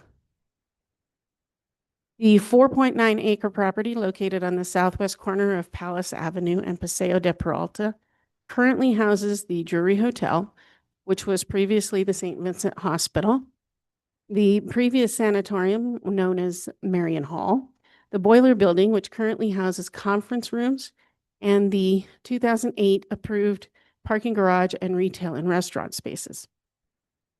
The property holds outside courtyards, seating areas, concrete and red brick pathways, an open air hotel parking area, and open access to Cathedral Park to the west. The property is subject to a 2004 phased development plan. This application focuses on Marion Hall and the Drury Hotel structures only and is considered phase 3 of the development plan. The original St. Vincent Sanitarium was constructed in 1882 and was destroyed by a fire in 1896. In 1907, Santa Fe began a capital campaign for a new hospital complex. The sanitarium was reconstructed at this time in a craftsman style by Isaac Hamilton Rapp for the Sisters of Charity. The rebuilt St. Vincent Sanitarium, now known as Marion Hall, reopened in 1910. In 1954, the sanitarium building was remodeled for the use as a convent and was then named Marion Hall in honor of the Marian year proclaimed by Pope Pius XII in devotion to the Blessed Virgin Mary. The alterations to Marion Hall at this time included the removal of the original sleeping porches on the second and third floors. In 1954, just a few years after the St. Vincent's Hospital, now the Drury Hotel, was built, 2 corridor walkways were constructed to connect the new building to Marion Hall. These corridors were designed by John Gamim and were constructed with the same materials and style as the hospital. The design included large undivided window panes, which would not have met the current standards of the historic district's overlay, but were emblematic of the mid-century modern style Meme was known for. The corridors obscured the important east elevation of Marion Hall, which was established as significant in 2008. In 1984, when the state of New Mexico took over the property, they moved the offices into Marion Hall, removed all of the historic windows, and installed replicated windows. In 2008, under case H0895, the Historic Districts Review Board designated Marion Hall significant to the downtown and east side historic district, with all elevations considered as primary. Because the building retains most of its original integrity, there was a large remodel approved with conditions at this time. None of the approved 2008 work on Marion Hall has been completed except for the 2011 demolition of the hallways that connected the hospital to Marion Hall, the overhang on the east door, and the in-kind re-roof. Since its inception, Marion Hall has served the community as a sanitarium, convent, provisions distribution station for the needy, an overflow hotel, dormitory, assisted living facility, seminary, outpatient treatment center, and government office building. The Drury Hotel bought the property in 2001 and included it in their development plan that was approved in 2011 as the final phase of development. The development plan, shared with the board under case H0482, comprised 3 phases of development. The first phase was to remodel the existing hospital and boiler buildings and to construct a retail building and garage building. The second phase was the construction of new hotel suite buildings, and the third phase was the renovation of Marion Hall. The development plan was approved through the Planning Commission and signed and filed in 2011. Phase 1 has been completed and Phase 2 has not. In 2008, the hospital building was established as a contributing structure with 7 of its 12 facades listed as primary, including the west facade, which will be affected by this case. The 2008 remodel approval included the demolition of the connecting hallways between the hospital building and Marion Hall, mechanical gangway between the hospital building and the boiler room, and the maintenance buildings, and the construction of the parking garage and retail and restaurant buildings, in addition to extensive remodeling of the hospital or hotel building. This work has all been completed. The applicant is now coming forward to request improvements to Marion Hall as Phase 3 of their approved development plan to adaptively reuse the building as an extension of the Drury Hotel. They are proposing to reconstruct a 275 square foot portion of the walkway that was demolished in 2011, which connected the east elevation of Marion Hall, the west facade of the Drury Hotel building. The walkway will be constructed of brick with brick coping, with concrete cap, exposed concrete header above the windows, painted steel casement windows, painted concrete columns, and concrete sills. The windows will consist of larger panes in the same layout as the original walkway. Per section 14-5.2D5B, quote, replacement or duplication of missing features shall be substantiated by documentation, physical or pictorial evidence. This walkway connection is found in photos and previous drawings of the property. They will also construct a 92 square foot addition on the second and third floors of the east elevation to create a stairwell for egress. An exception is requested to 14-5.2D2C for constructing an addition on a primary facade. They're requesting to infill 2 windows on the east elevation of Marion Hall, and an exception is requested to section 14-5.2D5A3 for removal of openings on a primary facade. Replace a window with a door on this east elevation of Marion Hall. An exception is requested to 14-5.2D5A1 to alter the dimensions of a window to create a door on a primary facade. They will also be replacing a window with a door on the west elevation of Marion Hall, again per section 14-5.2D5B. Replacement or duplication of missing features shall be substantiated by documentation, physical or pictorial evidence. This opening shows as a door in previous photos. As a result of the walkway, they will be removing the second floor balcony on the west primary facade of the Drury Hotel. The second floor balcony is not historic as it was added in 2011 when the original walkway was removed.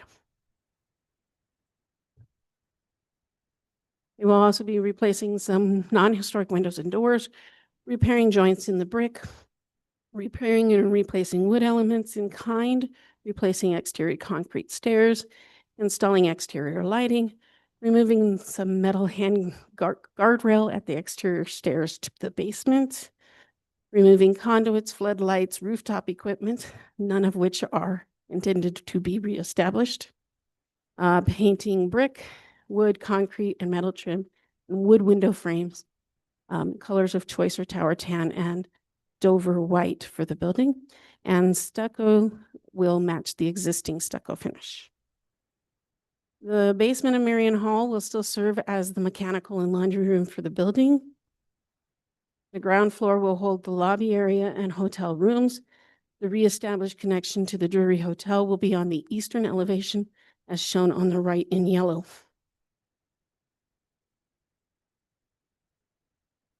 The second floor will continue use of the chapel with the various hotel rooms. The new addition on the east elevation shows again on the right in yellow. And the third floor will consist of hotel rooms only. And again, that addition is highlighted in yellow on the right. The connecting corridor will mimic the John Gambine connection that was removed in 2011, noting that only the more southern connection is the one that's being reestablished. At the April 8th, 2025 hearing, the applicant presented their plan for this remodel as an informational presentation.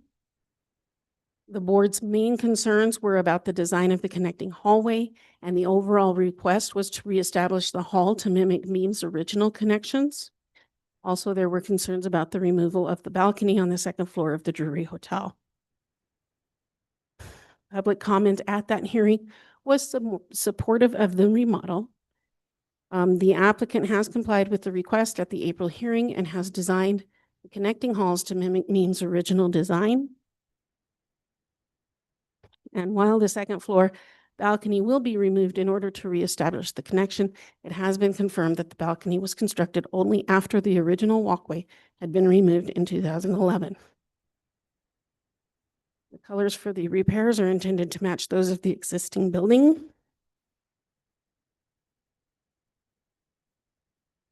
So staff's analysis of the proposed project identified 3 exceptions to the design standards.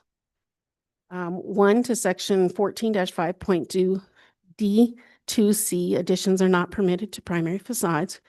This is for the proposed 92 square foot second and third floor addition to the existing stairwell on Marion Hall's east elevation. Staff finds that the exception criteria have been met and recommends approval of this exception. To section 14-5.2 D5A1, for all facades of significant structures, no opening shall be widened or narrowed. For the proposed change of a window to a door on the east elevation of Marion Hall, staff finds that the criteria have been met and recommends approval of this exception. For section 14-5.2 D5A3, no existing openings shall be closed. For the proposed closing of 2 windows on Marion Hall's east elevation, staff finds that the criteria have not been met and recommends denial of this exception. Staff recommends approval of the other elements of the application that do not require exceptions, as they comply with 14-5.2 D, general design standards for all historic districts, and 14-5.2 E, downtown and east side design standards. I stand for questions. Thank you, Lanny, for that long report. Lanny, the color of the brick, I know, is going to be replaced in kind. Do we have a name for the color? Sure. Or I could ask the applicant. That's the tower tan. Say again? On the screen. Oh, my picture's ran away. It's tower tan is what it's called. Okay. And also, I'm noticing, am I understanding this correctly, that windows are going to be replaced in kind? Replace all windows in kind with new insulated windows? Is that correct? Yes.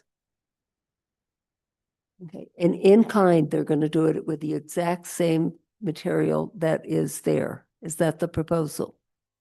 It's the proposal. I couldn't agree with Tia. Sorry. Like, that's my understanding as well. Yes.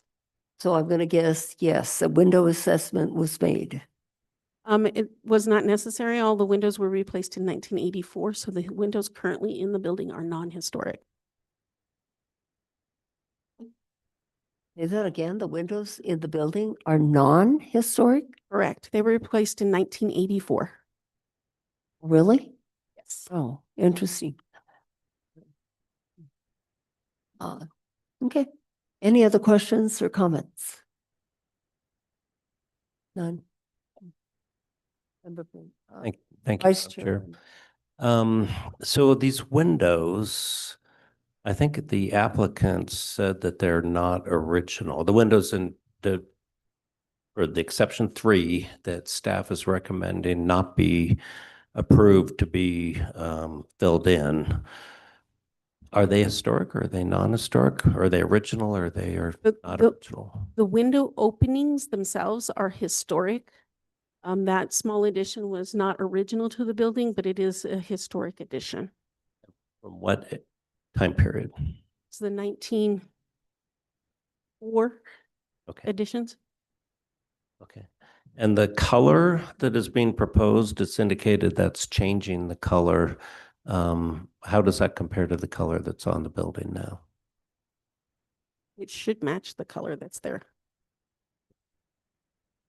It's similar. I just noticed that the application said it's a different color. So I was just curious what sense it's different. It looks similar to me too from the, yeah, you go ahead. Thanks. Hi. Can you please raise Yeah. your right hand, state your name and address for the record? Tihil Dimitrov, address is 227 East Palace Avenue, Suite C. Do you solemnly declare and affirm that the testimony you have in reference to this item shall be the truth and nothing but the truth, and do this under the penalties of perjury? I do. Thank you, Madam Chair. He has been sworn in. The question in reference to the paint color. Yes, the question. So the tower tan that is being proposed, it is very similar to what's there today, just a slight variation. What we're trying to do is have it be similar to the hotel building that's existing, but not matching. And I'll just add that we're open to comments. It's not a set in stone color.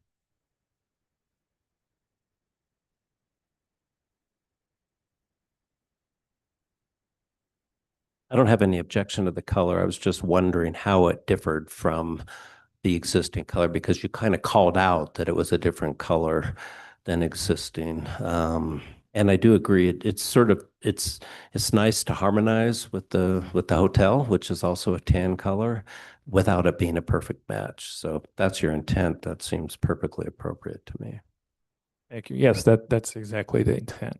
And it has that on Palace. It has that odd stuccoing around the parts of the building that protrude. Is that stucco going to be maintained as stucco?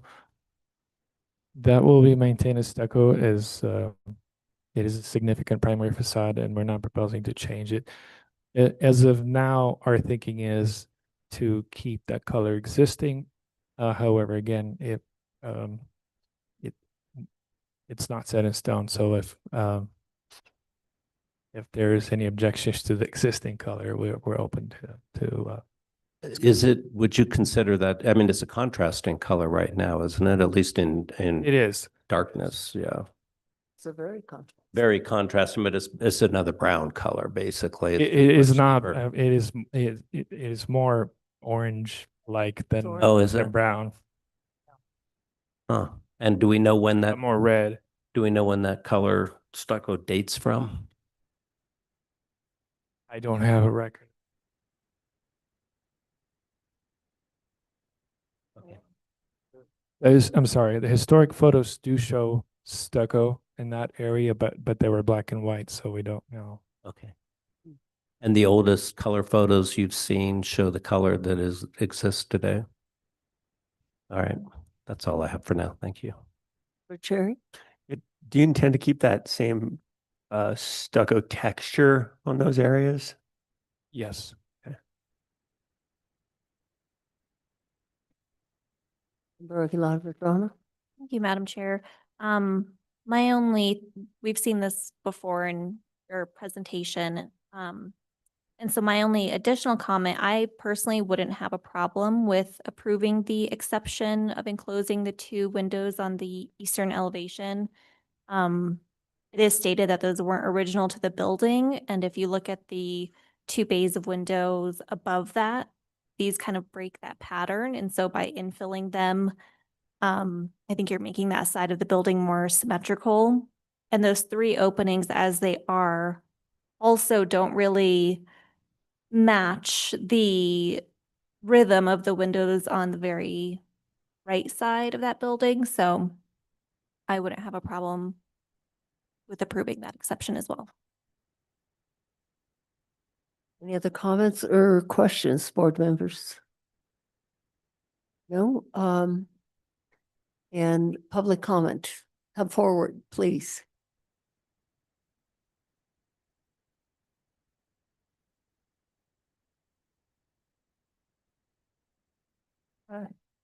Stephanie Beninatto.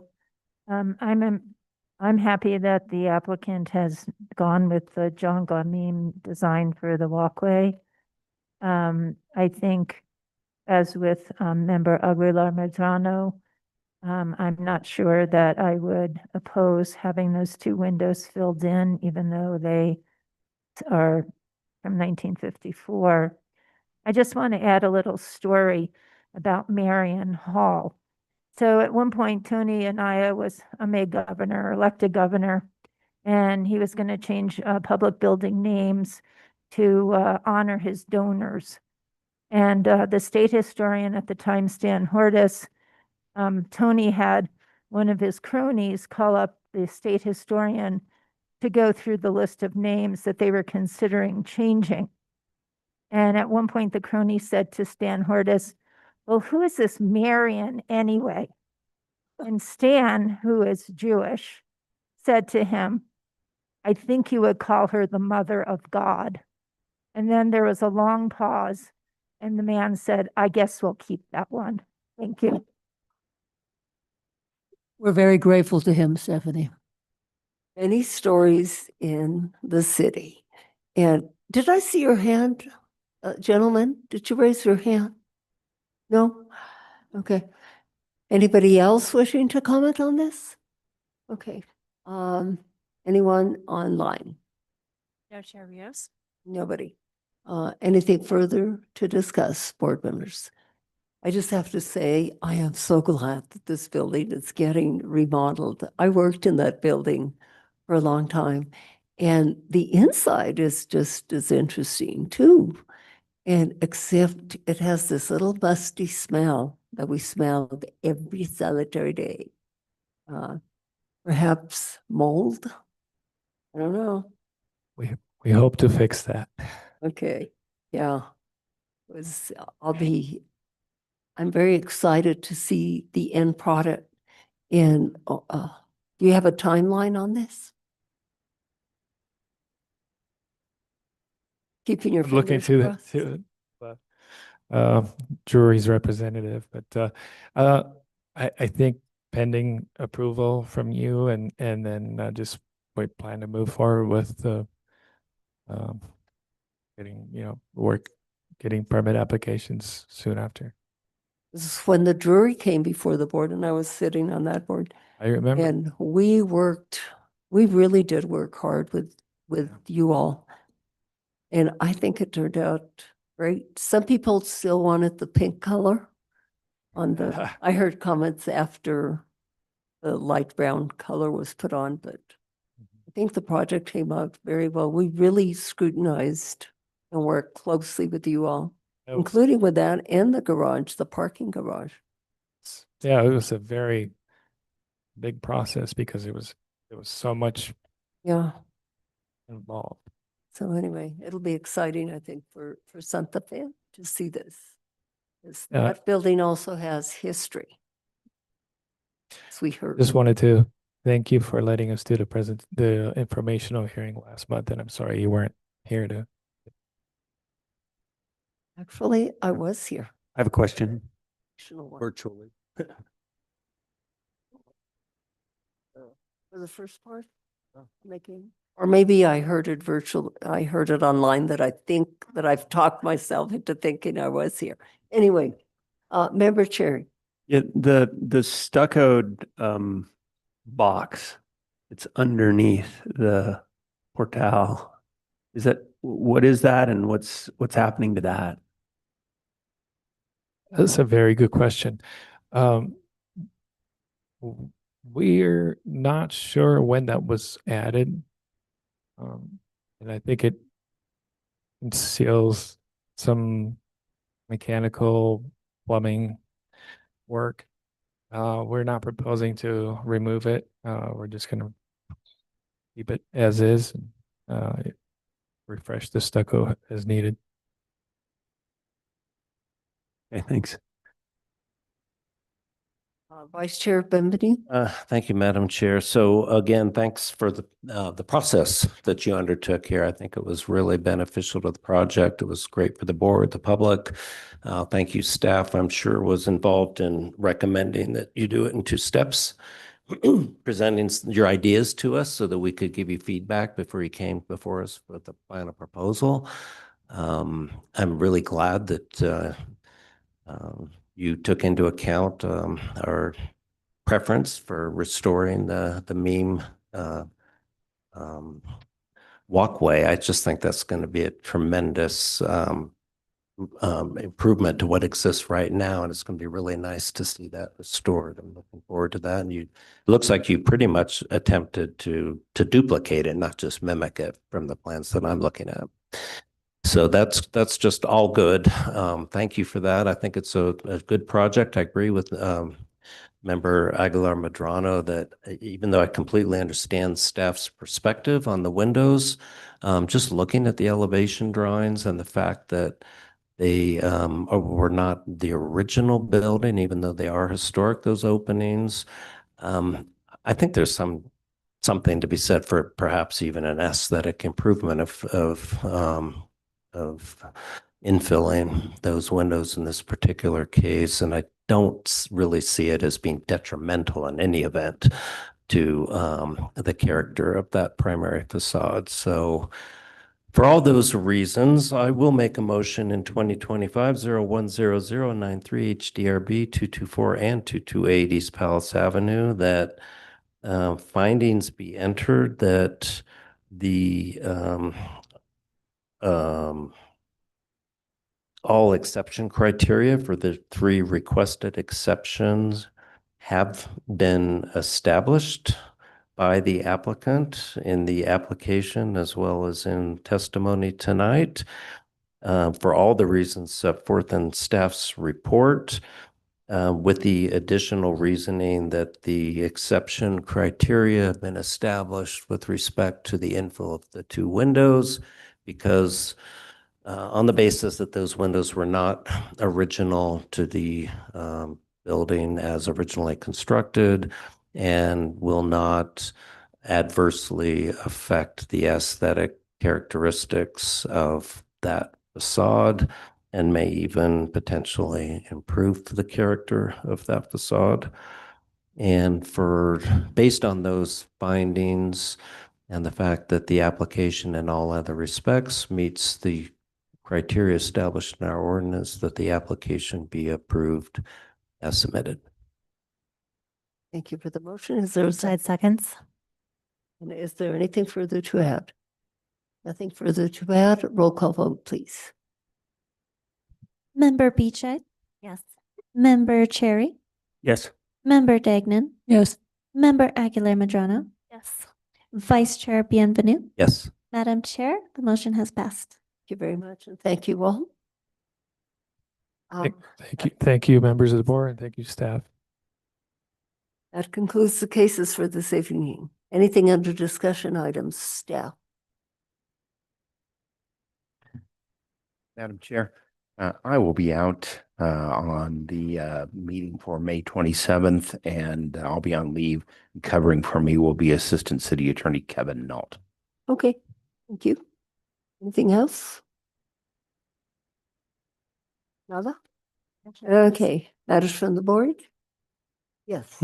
Sorry to talk so much tonight. You're limited. 2 minutes, thank you. Oh, it's 10 seconds. Just 2 quick things. One is the notices. I just really do not think that notice on Camino de Monte Sol was acceptable. I know it may have been, and by that I mean it may have been, and I completely defer to staff from a legal perspective, whether it met the code, our ordinance. So I'm not quibbling with that. And in this case, I don't think it really matters that much. But its placement would made it virtually impossible for any member of the public to know that there was a case coming before us. It was set so far back from the road on a private driveway, at least 40 feet back from the road. You'd have to stop right at the driveway, stare straight down it to see in the distance, a couple of yellow signs. And, the point of these notices is to give neighbors and members of the public the opportunity to find out what's being proposed and come in with their comments. And I think the comments from the public and the neighbors are extremely important to hear. And I think we're deprived of that when notices are so hidden.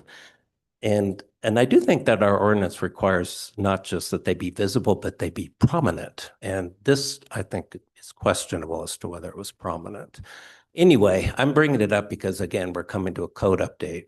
And if this is something that I would request to potentially be addressed, the language of that section to make it clear that prominently placed signs means signs that are prominent to the public and not just partially visible if one is going out of their way to look up someone's driveway.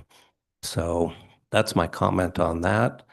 The other thing is we heard tonight, I think it was at the same case, yes, where we heard both the request for demolition and I think it was either a status review and a demolition or a addition. The status review and the addition of the mechanical room. Yes, it was the status review and then the addition. And in the past, we've always separated those kinds of requests so that we don't take it into account in our review of status, knowledge about what's being proposed that might influence that decision inappropriately, or as Attorney Ribbley brought up at an earlier meeting not very long ago, so that we don't waste time on a case that may never come before us again, because sometimes people request things that then they never actually, that never materialize. So I'm just bringing that up again. I think that maybe it's a discussion item for right now, or maybe it's just something staff can give us an opinion on as to whether it's appropriate to hear those cases consecutively like that, because it's impossible to keep them the one out of your mind, because to review these cases ahead of time means we've had to look at that application quite intensively, even if we haven't heard it yet at the hearing. Thank you, Chair Rios. So with reference to that one particular item, you're right. Typically, we do the status review and then at a subsequent meeting do the scope of work and instruction and review. And so in this particular case, the recommendation had been that it would be non-contributing staff, agreed with the recommendation, which means no change in status. So there was a discussion, and because there was no change in status, it could have been done administratively, but to enter into the record the HBOARD, it was important that it came to the board. And so in this particular case, it was an anomaly, and it's not something that's going to happen in the future. And staff's analysis revealed there had been a substantial number of changes and so on. So we, without a question, agreed with the analysis. But in order for this form to be part of the record for all of our historic building inventory forms, this board had to act on. Well, that completely satisfies my concern that this was just anomalous and wouldn't be the procedure moving forward on all cases. So that's great. And I had no problem with it in that particular instance. So just for the reason you just said. So thank you for that.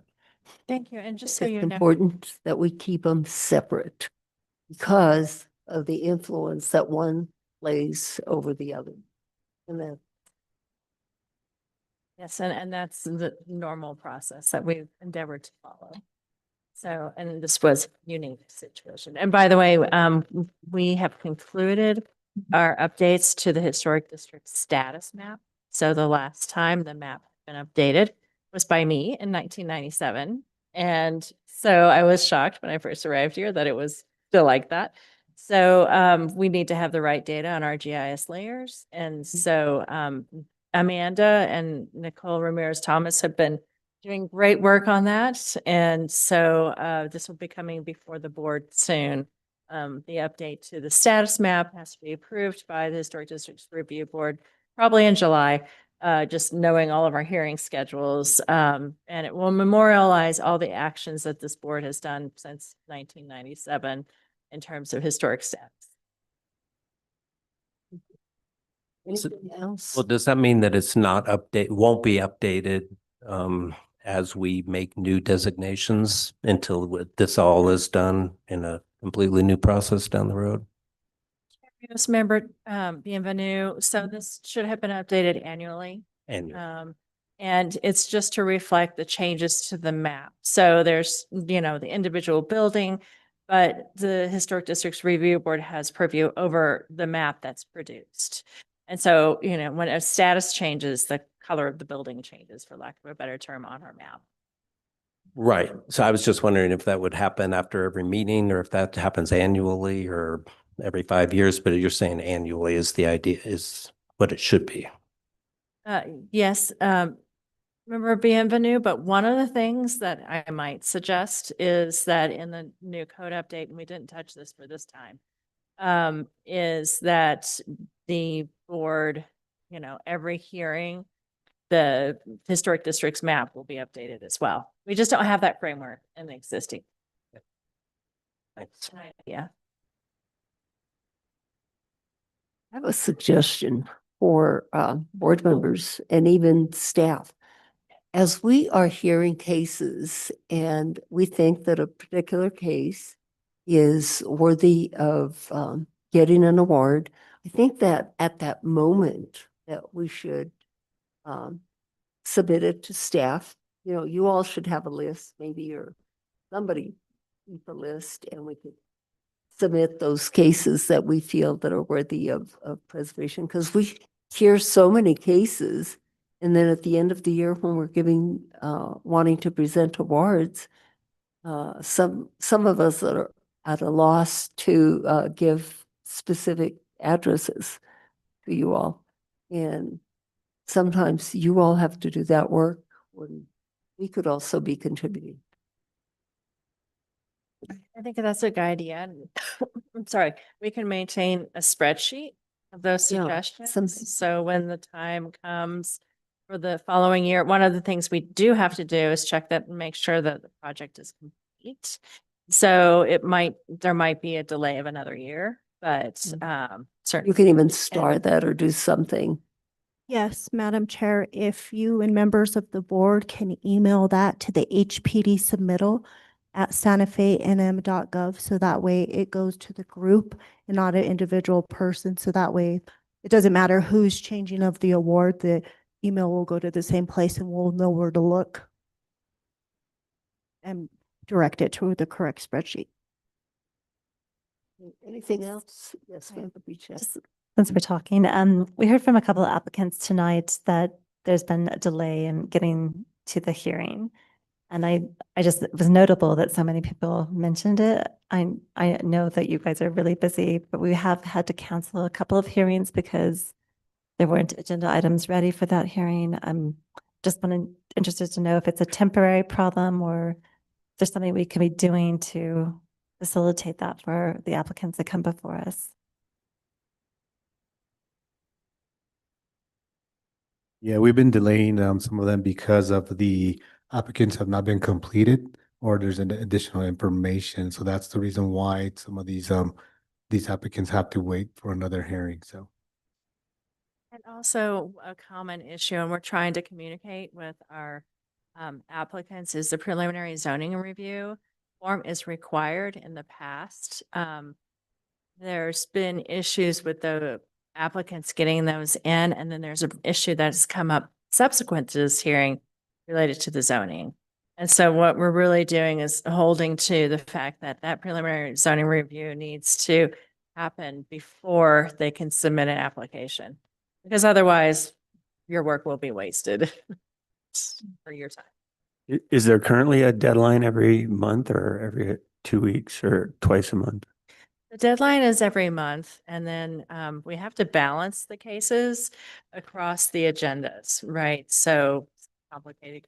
It just depends, but yeah, that was done the year before last with Carly Picarilla when she was director or division manager, and it seemed to work better in terms of processing the cases. To have it monthly, The submittal deadline monthly, the hearings twice a month. right? And is there the balanced way that you're talking about seems to work better?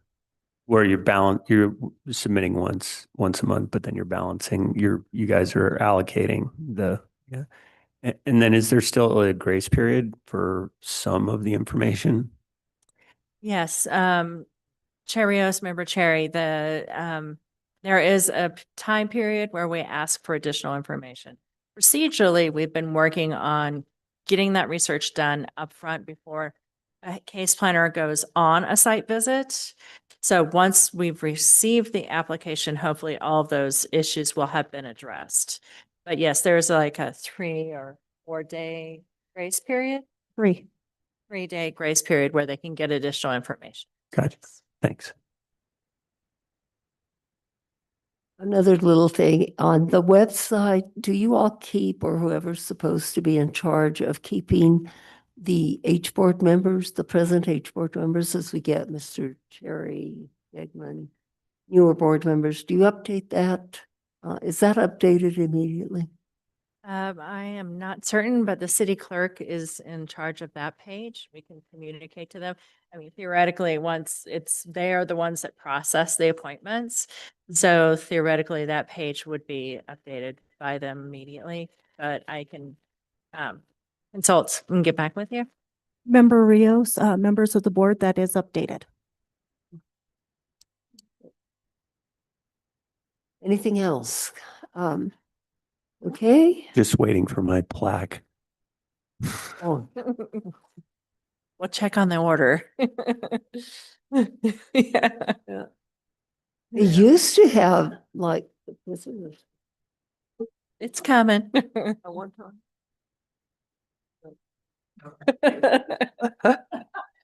So, our next meeting is May the 27th.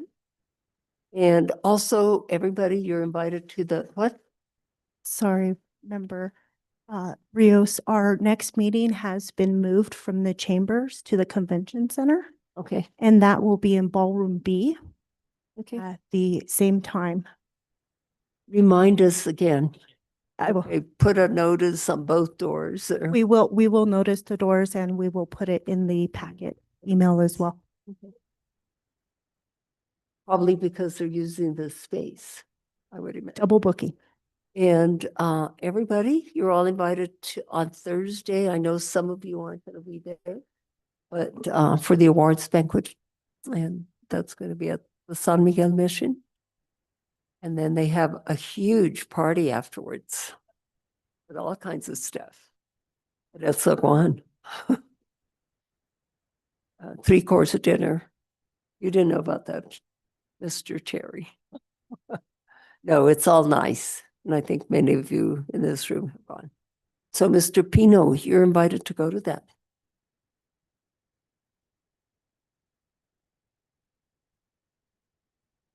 I make a motion to adjourn. Madrana seconds. Aye. Aye.